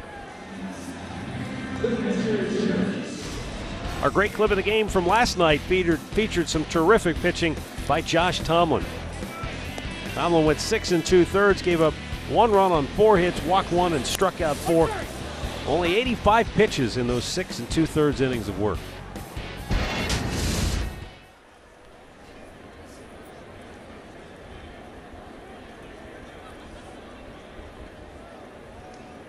And that's the impressive number right there. Every time the Indians lose, you send Tomlin out there, and it's like, well, that's automatic. Over. Yeah. I mean, there's something to be said for that. I mean, if guys that threw 95, 96, think about what Josh Tomlin would be like with his mentality and his guts and his guile with 95, 96 and stuff like that. And he goes out there at 92 and he pitches. You'd be talking about an elite starting pitcher. You would think so. I know he's not left-handed, but you'd be talking Clayton Kershaw, Madison Bumgarner. I mean, those kind of guys who are at the top of the head of the class.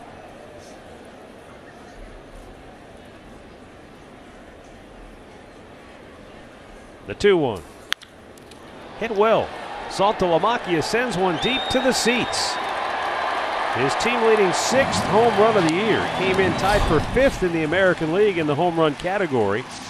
And it gets the Tigers on the board with 2 outs in the 5th inning.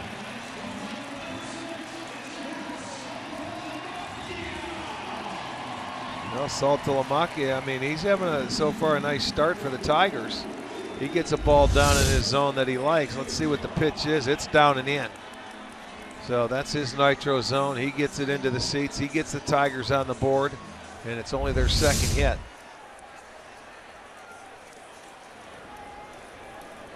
Andrew Romine reached on an error his first time up in the 3rd.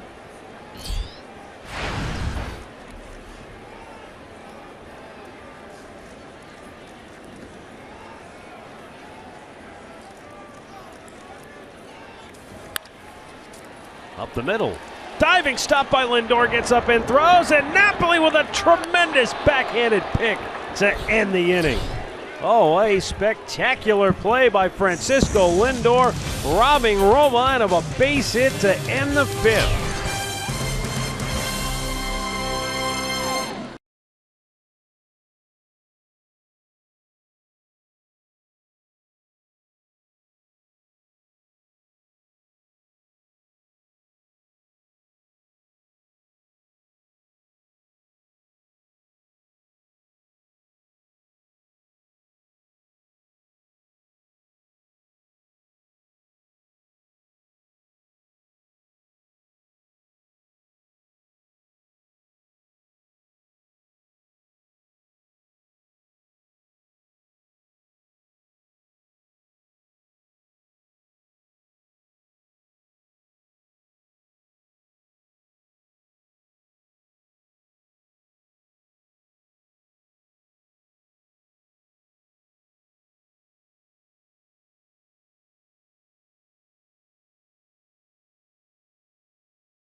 To Tribe Rewards. Today's Tribe Rewards TV code is Bauer.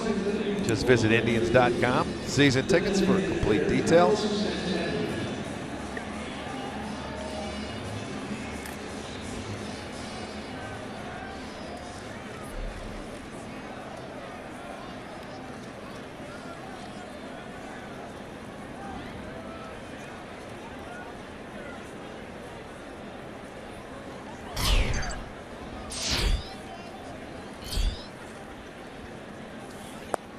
Carlos Santana looks, it's down low, ball 1.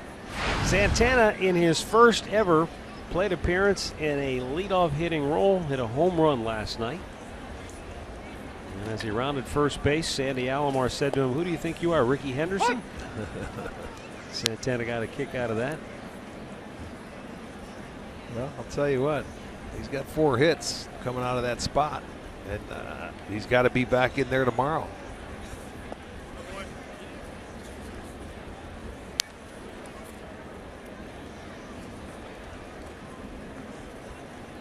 Can't change a winning formula. Carlos in his career 15 homers, now 41 RBI against the Tigers. This was last night on a 3-2 pitch. He got Justin Verlander. He sure did. One swing of the bat, they had a lead. They scored again in the first inning today, and that always bodes well for the Indians. Big hopper to third. Castellanos will throw him out. And interesting to point out that today, Santana, leading off the game, swung at the first pitch and hit a fly ball out to left field. And you're thinking, oh man, against a guy like Sanchez where you want to make him work, 1 pitch, 1 out to start the game, that's probably not a good sign. Who knew he would end up making over 30 pitches in that first inning? He got Santana on 1, but had trouble the rest of that inning. The Indians would touch him for 3 and then knocked him out in the 3rd inning. Yeah, because the very next guy came up and got a base hit after going deep into the count. Kipnis.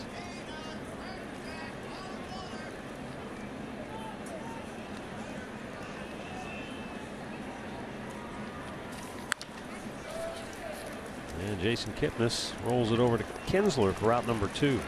Hey, speaking of pitching and really good pitching, Tanner Roark of the Washington Nationals in 6 innings against the Minnesota Twins today has struck out 14 batters. Are you kidding me? There's the play by Lindor that ended last inning. Ranging to his left, making a diving stop, thought it was a base hit, gets up, makes the throw, and a nice pick by Napoli.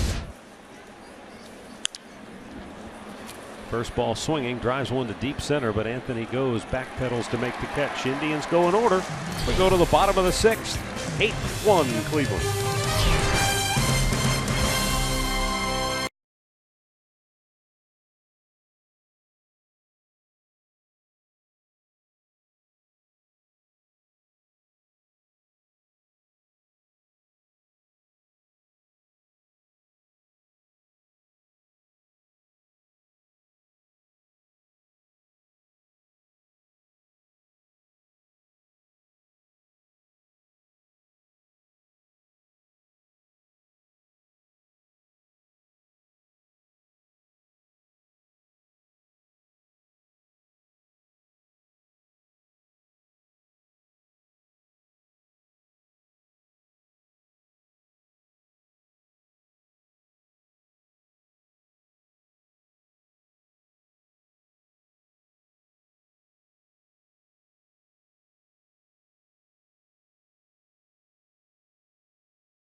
And include 8 different plans. When you buy a prorated 20-game plan, you'll get up to 12 games for free. Visit Indians.com season tickets for more details.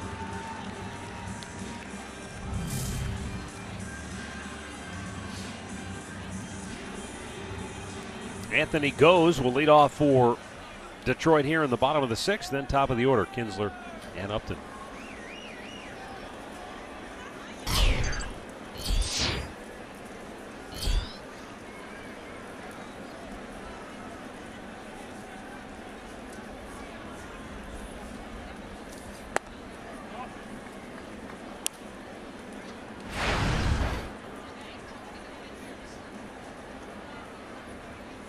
Anthony goes 0 for his last 8 at the plate.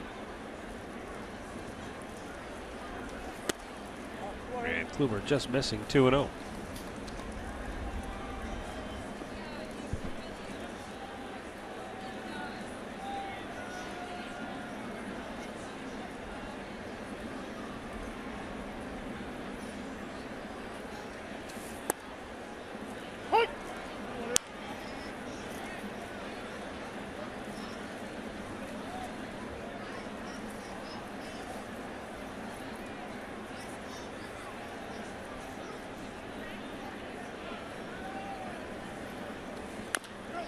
Goes, fouls that one off of his leg.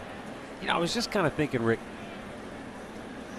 what makes baseball so unique and different from the other sports that we watch and love? In a game like today in particular, you get behind early like the Tigers do in a big hole like that. You know, in basketball, you get down early, you're still going to get plenty of opportunities to score because the ball's in your hands. In football, you're still going to get possessions because the ball's in your hands. You get a chance to score points. Baseball, though, because the pitcher's got the ball, if you get behind early, it's tough sometimes, especially against a good pitcher like a Corey Kluber. Now, there are times when a pitcher doesn't have his game and he is not on it, maybe lets a team right back into it. But if he's on his game and you get behind early, it's almost impossible. It's very, very difficult. Baseball's the only sport that I know of. If anybody knows that, tell me that when you have the object of the game, you're on defense instead of offense. Yeah. Another strikeout for Corey. Boy, he is just quietly, I mean quietly mowing him down today. That's his 8th strikeout of the afternoon. Well, look at the movement on his two-seamer right there coming in, and another one. You know, and they swing through it. Now a slider to Victor. Has him out in front. You know, the ball's going both ways. It's going down. It's going here. Both sides of the plate. When a hitter has to cover 17 inches and then look for more than 1 or 2 different pitches, you're in trouble. Kinsler just went after the first pitch, popped it up. Routine play for Chisenhall, 2 down. See, that's what I'm saying. When you get a team down like a veteran hitters, they're just looking for first pitch. Let me put it in play. I don't want to get embarrassed. Right. And with strikeouts, let me just put it in play. If you're around the plate, I'm going to swing. He'll have some quick innings. Trying to retire the side in order for the 3rd time today. He has struck out Justin Upton both times in the ball game. So, based on your theory, I'd expect Upton to be looking for something early to get after. The thing of it is, he doesn't really have a track record against Kluber because coming over from the National League, so he's still maybe just trying to find a way to pick him up and figuring out what he's going to throw. And he blew a fastball right by him. It's 0-2. But don't worry about it, Justin, because there's a lot of hitters in this league that know him that can't hit him. Think about the Cardinals last year. Don't see him very often. 18 punches. And he just carved him up that day for his first win of the season. That was on May 13th last year.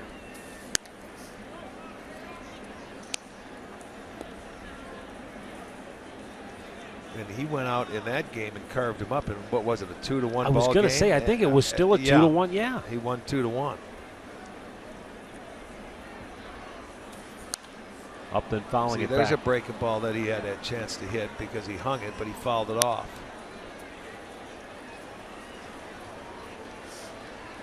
You know, here again, too, when we talk about it, that's where pitchers sometimes gives hitters too much credit to where you're afraid to make a mistake instead of letting them. There's times when you could throw a ball down the middle, they pop it up and they miss it, or they do something, crack their bat, and you're going, I can't believe it when you're going good. When you're going bad, you can make a good pitch on the outside corner, they bloop it in, or they do something like that. It's just different. It's a tough thing to do to hit a baseball. And your job as a hitter is just to try and put it in play and hit it hard somewhere. You can't guide it. Sometimes you get lucky up there. The 2-2 just missed in a full count. I think part of the problem is high definition, all of the video angles we have, and the really good players make it look really easy sometimes. Yeah, they sure do. You see those pretty swings on a ball that is right down the middle, and you think, well, I can't believe they don't do that every single time. Yeah. Swung on and missed. Corey Kluber with his 9th strikeout of the afternoon. And after 6, the Indians lead it 8-1.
Baseball is brought to you by the Injury Lawyers at Elk and Elk, proud partner of the Cleveland Indians.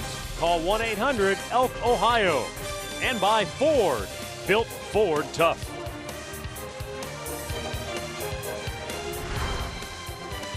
Indians on top by a score of 8-1.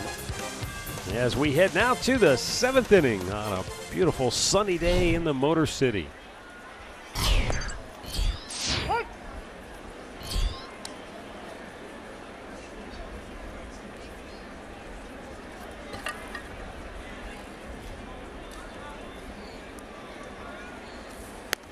This is one of those spring days that when you're in the sun it feels fine, and when you're in the shade it feels like a completely different world. Yeah, another 10 degrees would do wonders.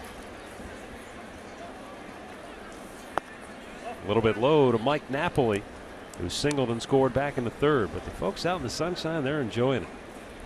Temperature still only 54 degrees. I think tomorrow's supposed to hit up into the 60s.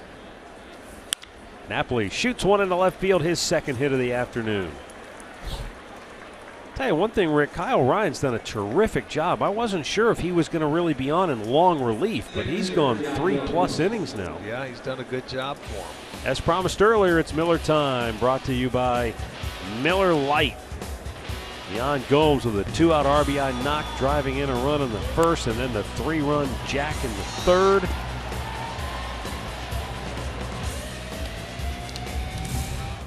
Told you at the outset of our telecast he came in with a career .289 batting average against the Tigers, and he's lived up to that here today.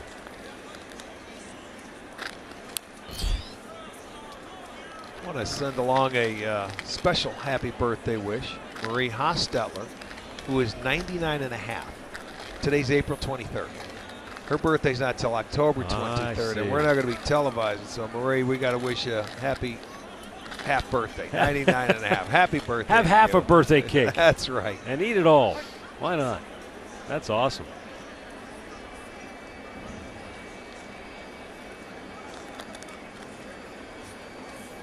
Down low, a nice pick by Saltalamacchia to keep Napoli at first.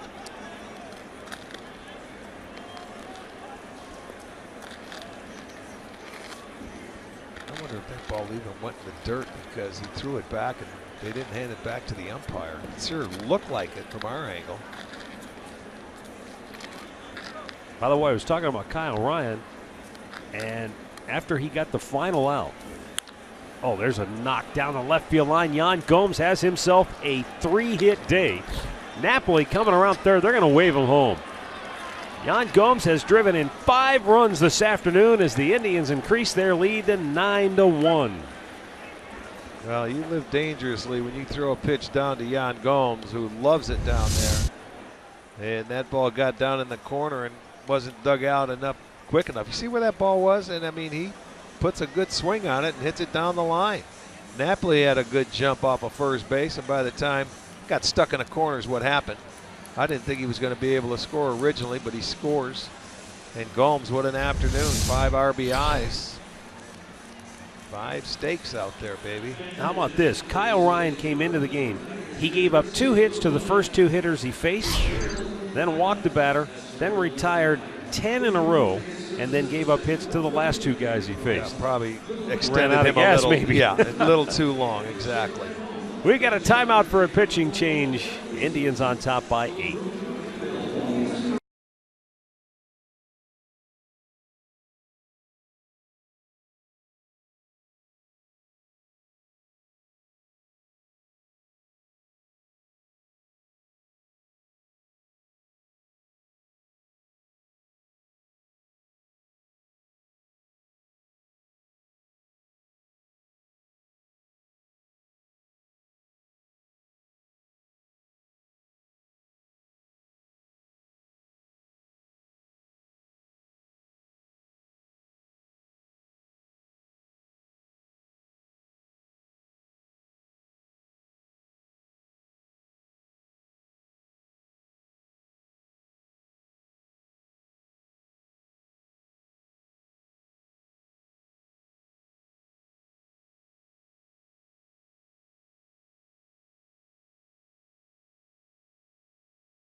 in the 7th inning.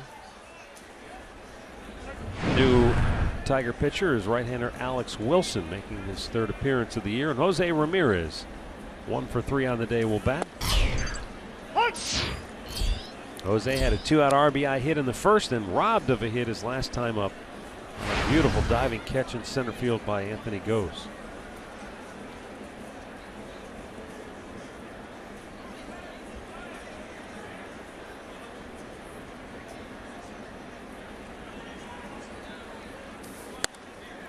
The 5 runs batted in for Yan Gomes today ties his career best.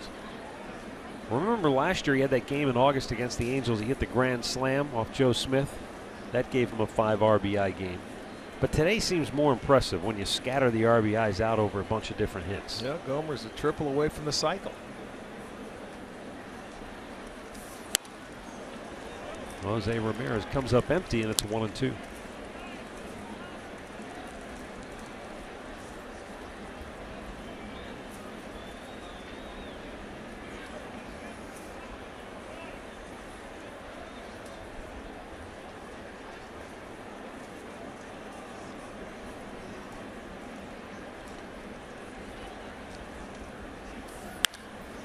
And Jose hits a high drive deep right center.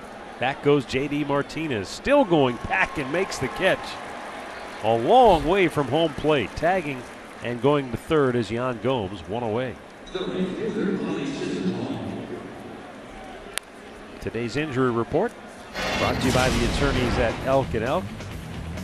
Michael Brantley played last night in Columbus, and he'll play again today, so that'll make it the back-to-back games we want to see him playing. If all goes well, he comes through with flying colors, feels good tomorrow. Maybe we'll see him in Minneapolis. Yeah, let's hope so. Let's hope so. Infield in with Lonnie Chisenhall at the plate. Runner at third, 1 out, and the pitch in for a strike. Lonnie Chisenhall crunched a triple to right and scored in the 3rd inning. And that was the hit that reignited the offense after the 3-run homer by Yan Gomes. Pops this one's up in the shallow, not even in the left field. It'll be the shortstop Romine. 2 down.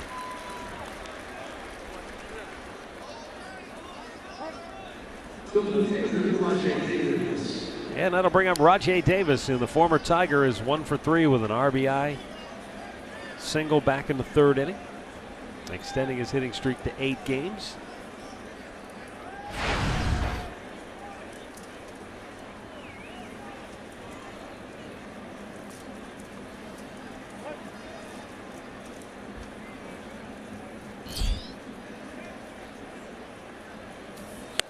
Swung on and missed by Davis.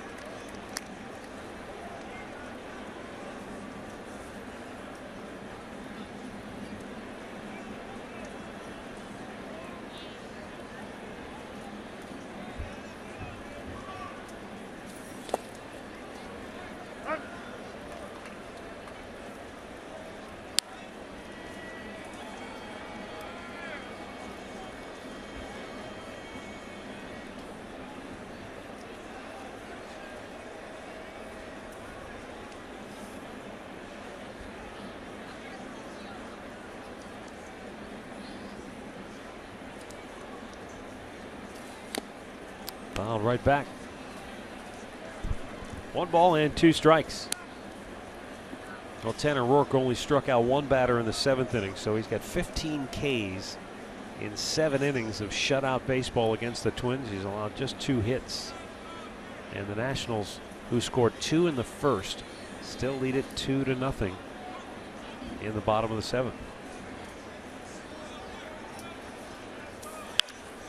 Davis with his 2nd RBI hit of the afternoon. Look at him go. And he's going for 2, and the throw is not in time. He's got a hustle 2-out double in addition to the RBI.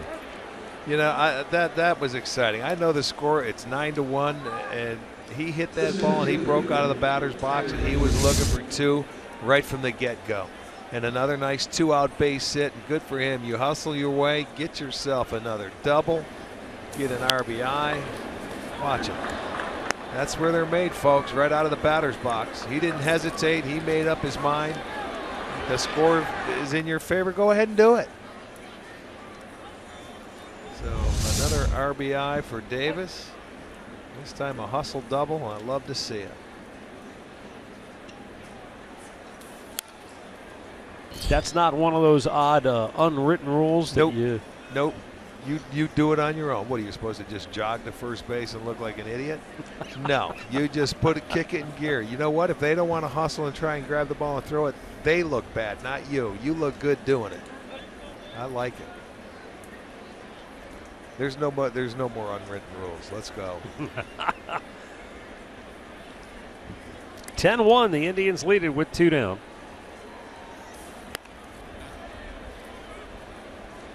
No, it's like stealing bases or something like that. Yes. Hustling out of the batter's box? No. And especially when you know he does it that way every single time. That's right. That's his. And you know what? He played in this ballpark and with the Tigers for the last few years, so why not? He's showing them, hey, here I am. Naquin drills one to deep center. Goes is flying back. He makes a running catch. Oh, I'll tell you one thing. Wrong ballpark to hit it in, Tyler. That was a terrific job by Goes, who got a beautiful jump and on a dead sprint straight back steals a hit and a ribby away from Tyler Naquin. But Yan Gomes has driven in 5 today, and the Indians lead it by 9.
Dugout. April in the OH continues tomorrow as both Cleveland teams will be right here in the Motor City. The Indians take on the Tigers at 12:30 on Sports Time Ohio. Then later, Cavs Pistons. Game 4 of the NBA playoffs on Fox Sports Ohio at 8. April in the OH, presented by Meyer.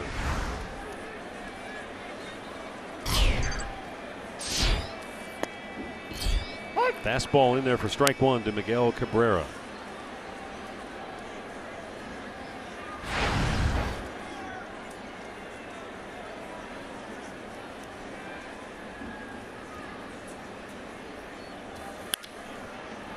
And it ate up Lindor, who went down. Gets up, throws, got him! Oh, baby!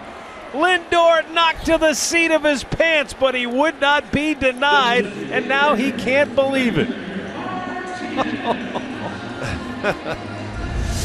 That ball was hit so hard, it literally knocked him back. And he had the presence to get up and fire his seat and retire Cabrera. I'm sure he'll have something to say to him at first base at some point in time, either the rest of this game or tomorrow.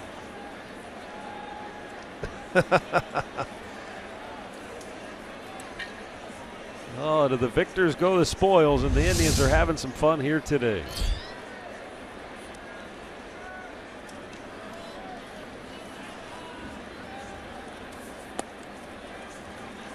You know, usually I mark down stars on really good plays. I don't know if we should mark down a star. Look at, they're talking right now. They're going on right now. The Brewers saying something to him from the dugout. Lindor's probably thinking, I just got my revenge for falling down after my first major league hit. I bet there is something. There's something to it.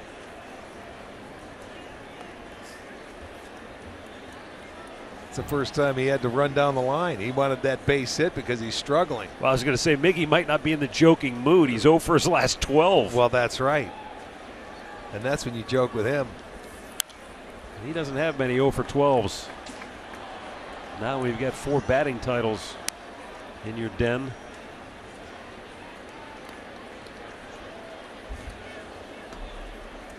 Victor Martinez has flied out, struck out. And that's saying something because this guy is one of the toughest, if not the very hardest hitters to strike out. A little bit high, 3-1, and Kluber checking his footing.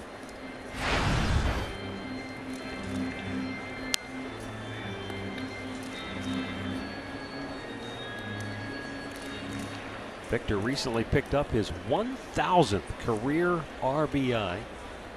Just the 5th Venezuelan-born player to accomplish that feat. He clobbers this one deep to right, but Chisenhall is there and makes the catch just shy of the warning track. 2 down. So this goes back to last year. Here's the first major league hit by Francisco Lindor.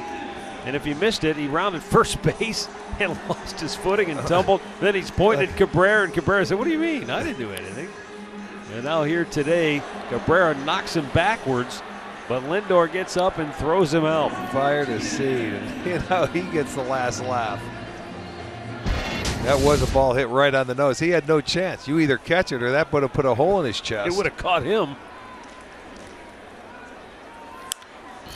Grounded foul, third base side. Look at this. On the money. We're close enough to it.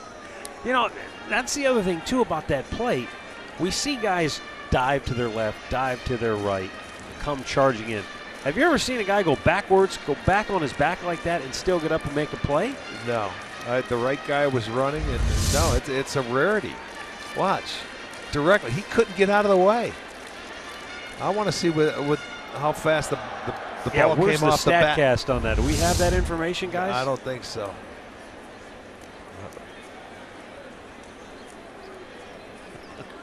Here's the pitch. It's up high, and it's 1-1.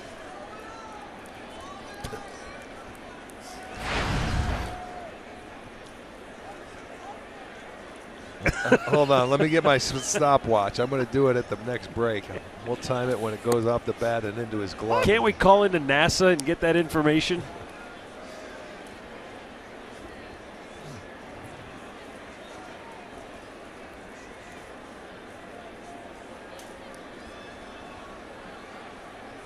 The 1-2. Swung on and missed. Corey Kluber with another double-digit strikeout performance. His 10th strikeout of the afternoon. Kluber continues to mow him down.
This copyrighted telecast is presented by authority of the Cleveland Indians and may not be reproduced or retransmitted in any form.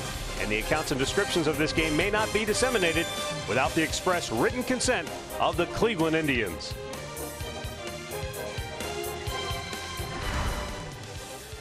Carlos Santana going to lead off once again for the Indians here in the 8th inning with the Tribe in front 10-1.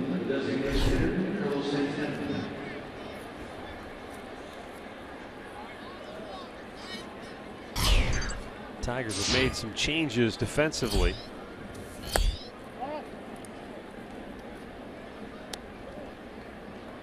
You got a new catcher, new first baseman, new second baseman, new left fielder.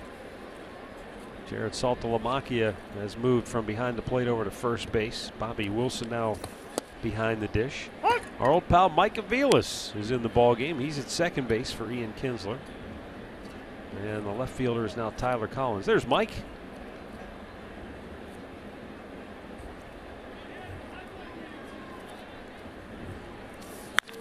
Santana smokes it deep right, but foul. Whew.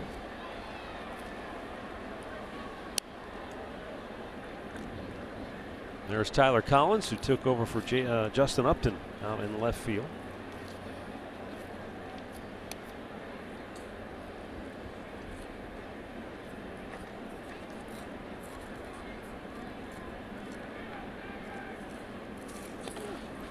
In the dirt.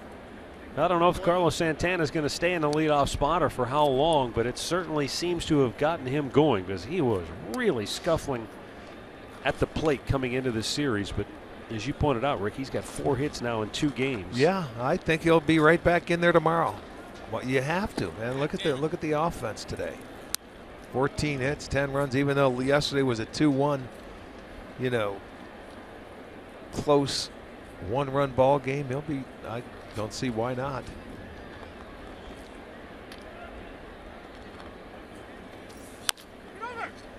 Fouled it off.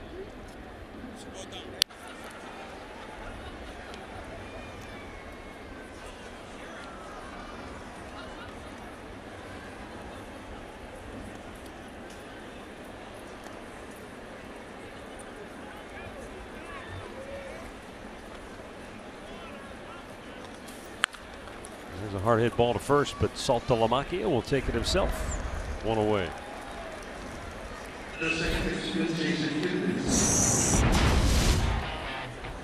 Well, every starter for the Indians had a hit in this game by the 3rd inning.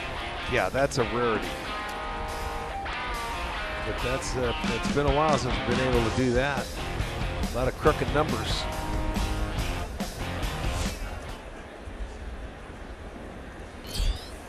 Jason Kipnis looks at the ball in the dirt.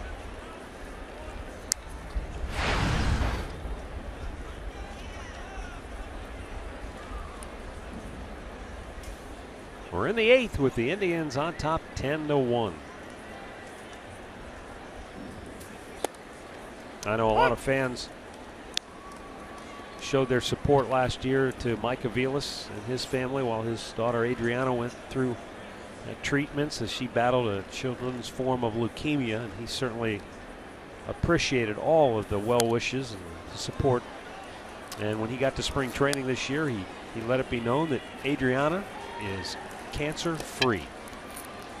What a tremendous, it's so nice to hear a happy ending once in a while, because so many of these stories don't end that way. Yeah, so true.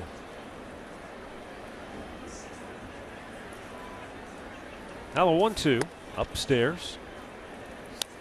Kipnis singled and scored in that first. He's also walked today. Gives him 13 hits now in his last 12 games played.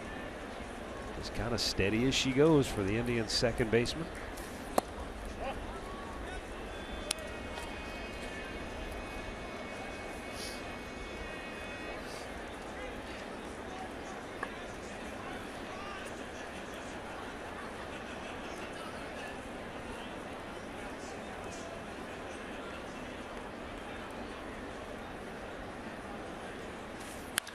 And he's got another one.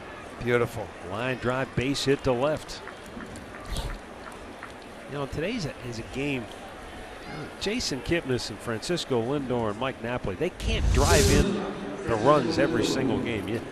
You need other people to contribute, and today they got those contributions from Yan Gomes and from Jose Ramirez and Rajay Davis. Well, that's what happens when other people are on, and you know, I like to see what we're doing right here. Even though it's a blowout, you don't see guys giving up at bats. That hit going the other way, it's easy. Santana got up there and tried to pull. He wanted to hit a home run. He already had his 2 hits. But it's nice to see him still working the count and taking the pitch and doing the things to. It makes a huge difference over the year when you get into games like this, whether you're winning or you're losing. It's easy to give up at bats, and you know, and the little things like that can get you in slumps, or the little things like that can keep you rolling and get you hot.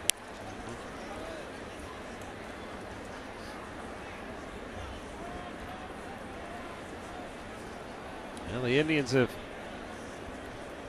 had a lot of fun with the bats today. 15 hits. And a foul by Lindor. He's in the hole 0-2.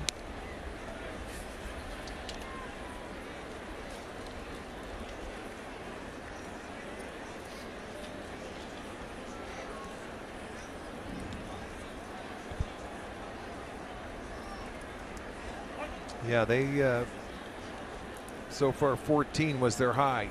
So today is their high for hits in a ball game, in a 9-inning game.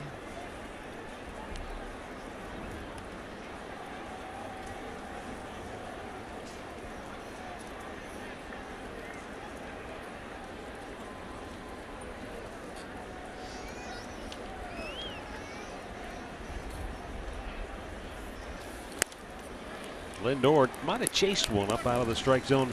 That's the first strikeout by an Indians hitter since the 2nd inning, and only the 3rd on the day. Well, the $13 district ticket presented by Sports Time Ohio is back and includes your first drink. You can grab some friends and catch a game from the corner, out in right field, or the new drink rails out in left field. District tickets only available online at Indians.com. Well, after getting 2 outs here in the 8th, Alex Wilson's day is over. We've got a new pitcher coming in for Detroit when we come back.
Day. Fox Sports Supports is proud to team up with Surfrider Foundation in celebration of this month's Every Day is Earth Day initiative. By making simple changes in our daily lives, we can make a big impact on our environment. Go to foxsportsupports.com to learn more about what you can do to be part of the solution. Mike Napoli takes ball 1 from left-hander Blaine Hardy.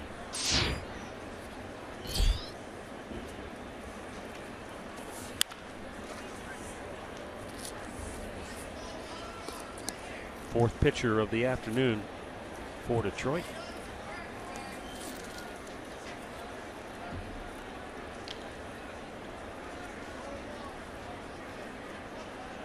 Napoli 2 for 4, 2 singles, 2 runs scored.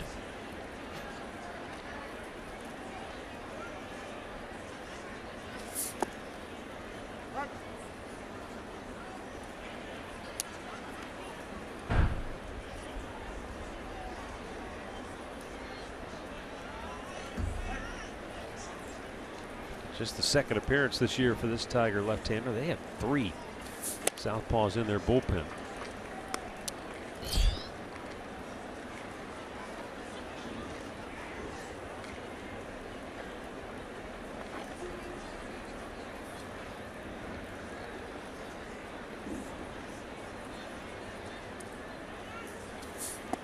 Down low. Didn't chase the breaking ball.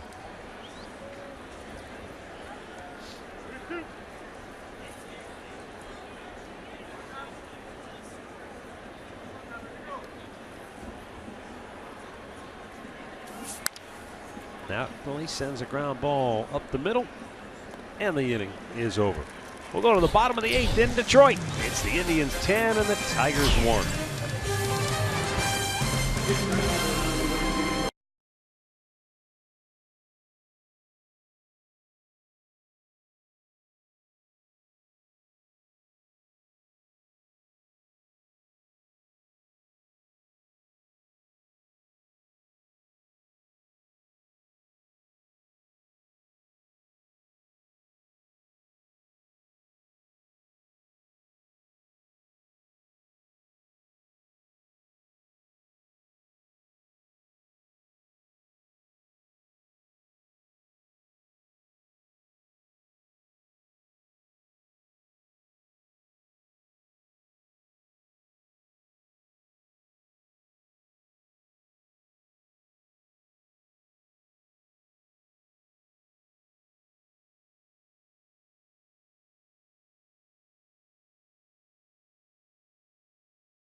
As we roll to the 8th inning, Corey Kluber, for the 22nd time in his career, has struck out 10 batters or more in a game. He's right at 10 this afternoon as he starts the 8th inning. He's done it with an assortment of pitches. Yeah, and he's been locked in, using both sides of the plate, using all of his pitches, and he's been in total control. And certainly it started out well for him because the offense, they scored for him early and often. So he's going into the 8th, allowing just 2 hits, the 1 run. He allowed a solo home run back in the 5th inning. And he's at 93 pitches right now.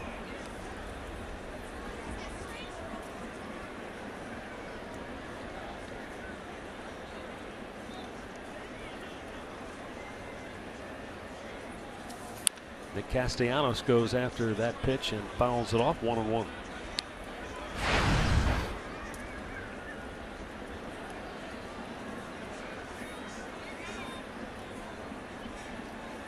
Dan Otero, right-hander, getting loose for the Indians.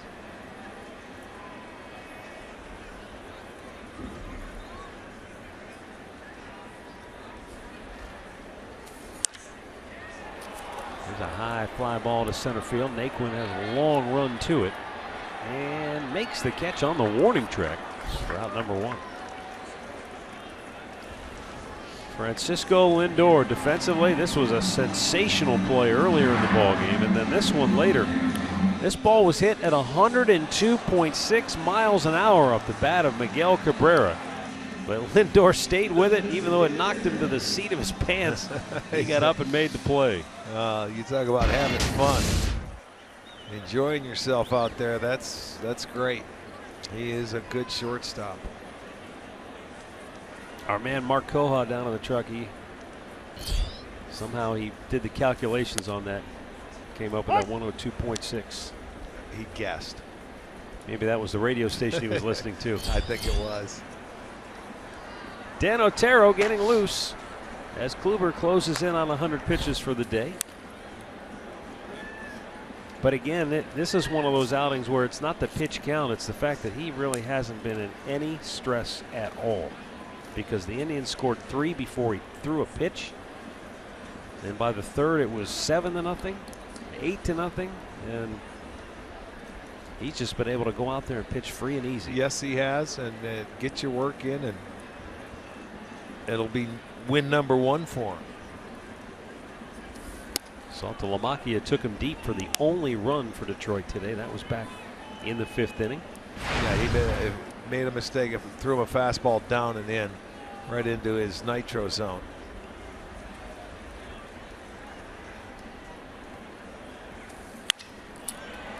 Hits this one off the end of the bat, and Chisenhall will make the catch. 2 down. Now, last night, if you missed this, watch this throw by Yasiel Puig. Misses the ball off the top of the wall. Story of Colorado's going for 3. Oh, man. It was like a rainbow. It was right on the money, 310 feet. Yeah, unbelievable. But you think about outfielders, normally that line drive throw to the cutoff man or near the cutoff man. He launched that thing into the stratosphere, and it just dropped out of the heavens right into the glove on the money. In that Story, Trevor Story, he can run. No, he's quick. Not quick enough, though, to outrun Yasiel Puig. Corey Kluber finishes strong here today, retiring the last 10 batters in a row.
All right, boys. Thank you, Jensen. I'll tell you what, I love the offense. When they come out in the top half of the first inning, put 3 runs on the board, and you got Corey Kluber on the mound, it's a lot of fun. And you can tell what happened. And then they didn't stop there. They continued to add on.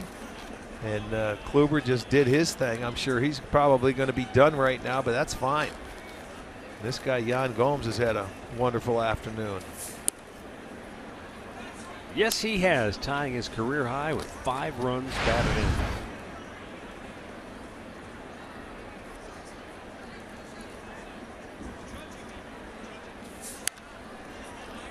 Sky high pop, maybe playable here. Castellanos, he reached in but couldn't quite get to it. Our Pat O'Brien play of the game back in the third. 3-run, a 3-pointer. Too bad Austin wasn't here to see that one. Yeah, step behind the line and shoot it, and he sure did. That was a breaking ball down in his spot that he likes he likes the ball down in the zone. Gomes flies this one to center and goes Wrong spot. makes the catch. We've seen a number of balls today out there. I think Lindor hit one out there. Naquin hit one out there. And now Gomes. Center fielders make their money throwing those balls back in. A lot of room out here in center field at Comerica Park.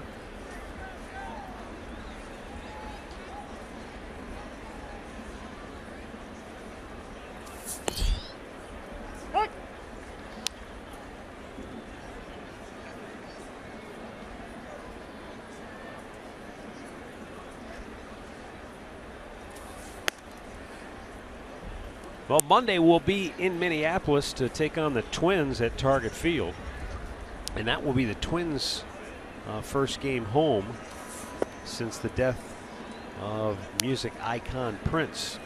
And the Twins are going to wear purple wristbands. Are they? They wore them Friday, but they're going to break them out Monday. And every player is going to walk up their walk-up song. Everybody's going to choose a Prince song. Okay. For their walk-up. That'll be cool. It's going to be pretty cool. Very much so. Brian Dozier's already picked Purple Rain. Joe Mauer's going to go with Raspberry Beret. We'll have to wait to see what everybody else picks So up. they've already made it public what they're going to be doing. Yeah. I mean, as far as picking their songs. High pop, left field. Collins will make the catch, and Jose Ramirez is out number 2.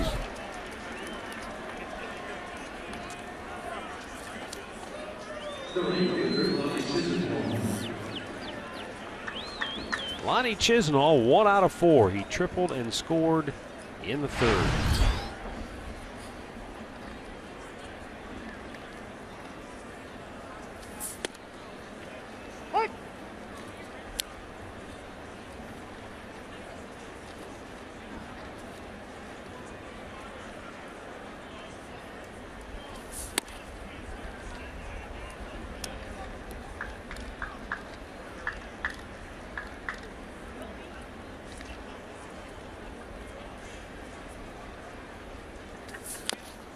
Swing and a miss. And Blaine Hardy gets ahead 1-2.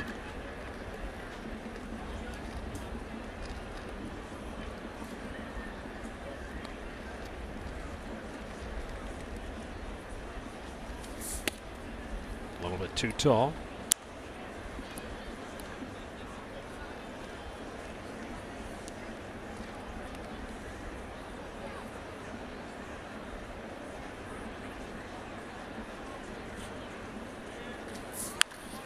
High pop, shallow center, out goes Romine. In comes Goes, and the center fielder makes the catch. We'll go to the bottom of the ninth here in Detroit, 10-1 Cleveland.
Brought to you by Mazda. They wanted to make Sanchez work, get that pitch count up. He was out after 60 pitches and just 2 1/3 innings of work today. And Corey Kluber was brilliant again. The 22nd career 10 strikeout game, but the 5th time he's done it without walking a batter. Yeah, that was impressive. He had it working today, and I'm just happy the offense scored him some runs today. Gave him an opportunity to go out there and relax, get that first win. That's always nice. And, you know, Lord knows what his record is when he gets 4 runs of support. He showed you earlier. Now, Redbird also said that stat we just showed you, the 5 times, 10 strikeouts, no walks, that's the most in franchise history. Wow. Because I guess it makes sense when you think about guys who are normally big strikeout pitchers. Usually walk a guy here or there. Yeah. Anthony goes leading off the bottom of the 9th as Dan Otero tries to get the final 3 outs.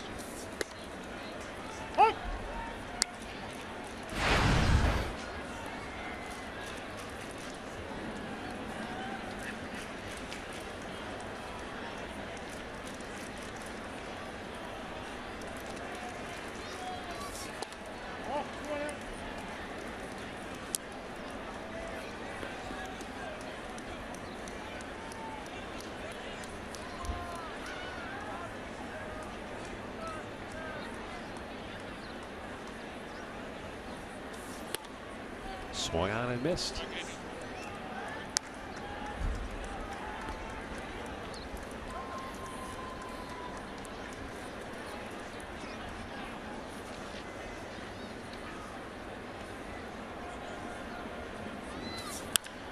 Shoots it foul the other way. It's been a while since Danny has pitched in a ball game. His last game coming against the Mets on the 17th of April.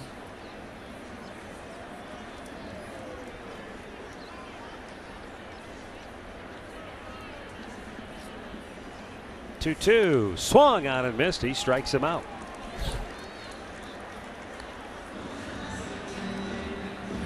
You know, I said last inning, Rick, that when Francisco Lindor struck out, it was only the 3rd strikeout of the game for Indians hitters. That comes after last night's game, and while they won, they struck out 12 times. Justin Verlander was really good last night, but what a difference 12 hours can make. Yeah, Sanchez, he didn't have it today. His stuff was flat. His changeup left some pitches up, and the Indians took advantage of it.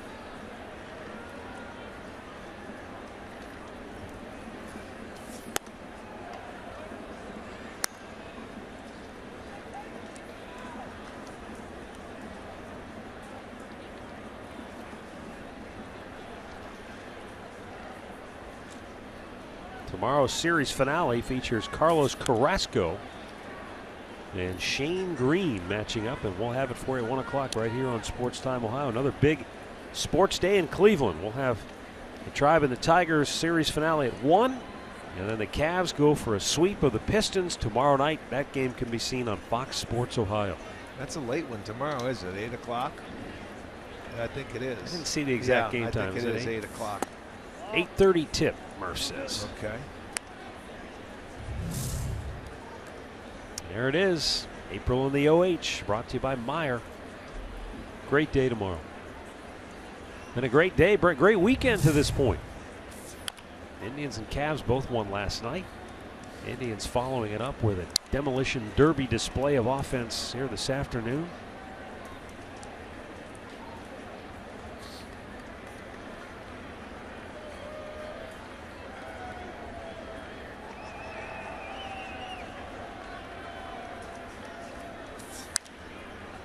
Out of play to the right. Some people in Detroit have speculated that it seems odd that Tigers have both Mike Aviles and Andrew Romine on the roster because they both sort of do the same thing.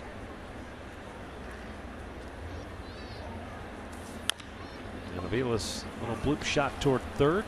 Ramirez picks it, throws him out. 1 away. I mean, Romine last year started 43 games. And they were split between shortstop, third base, second base, and first base. So, that's kind of what Avila's does. He moves around, spells you at different spots.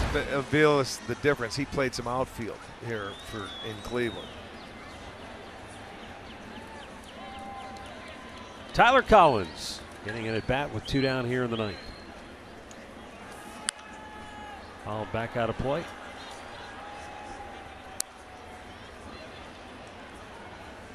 Justin Upton finished 0 for 3 and struck out all 3 times against Corey Kluber.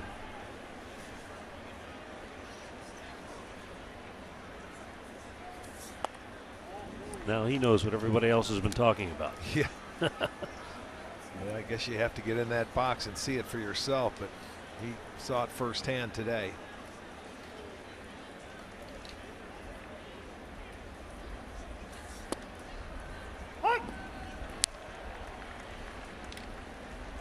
$31,163 on hand here today on a sunny but cool afternoon in the Motor City.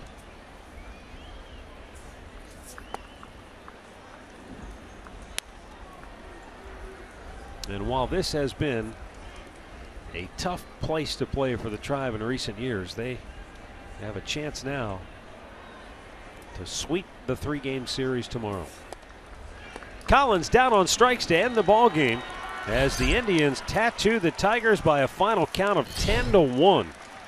Corey Kluber gets that first win of the year, and the Indians go back over the 500 mark at 8-7 while dumping Detroit to 8-8. Anibal Sanchez takes the loss. He's 2-2 on the year, and this was just a fun afternoon as the Indians piled up 15 hits in the victory. Yeah, it was. You mentioned a lot of fun, and the offense started right from the first inning. They put 3 runs on the board, then allowed Kluber to go out there without even throwing a pitch with a lead. He could relax. I mean, they scored as many runs in the first inning as they have all year for them. They were able to add on often. They put a 5 runs on in the third, 2 runs on in the 7th. Season high 10 runs, season high 15 hits.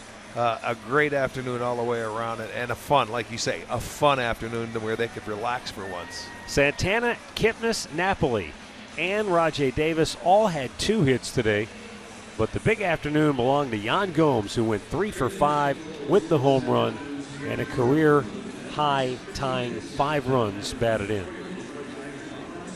He'll be with Andre Knott when Indians Live comes your way straight ahead here on Sports Time Ohio. For Rick Manning and Andre, I'm Matt Underwood. Thanks for watching. We're back with the series finale tomorrow at 1 right here on Sports Time Ohio.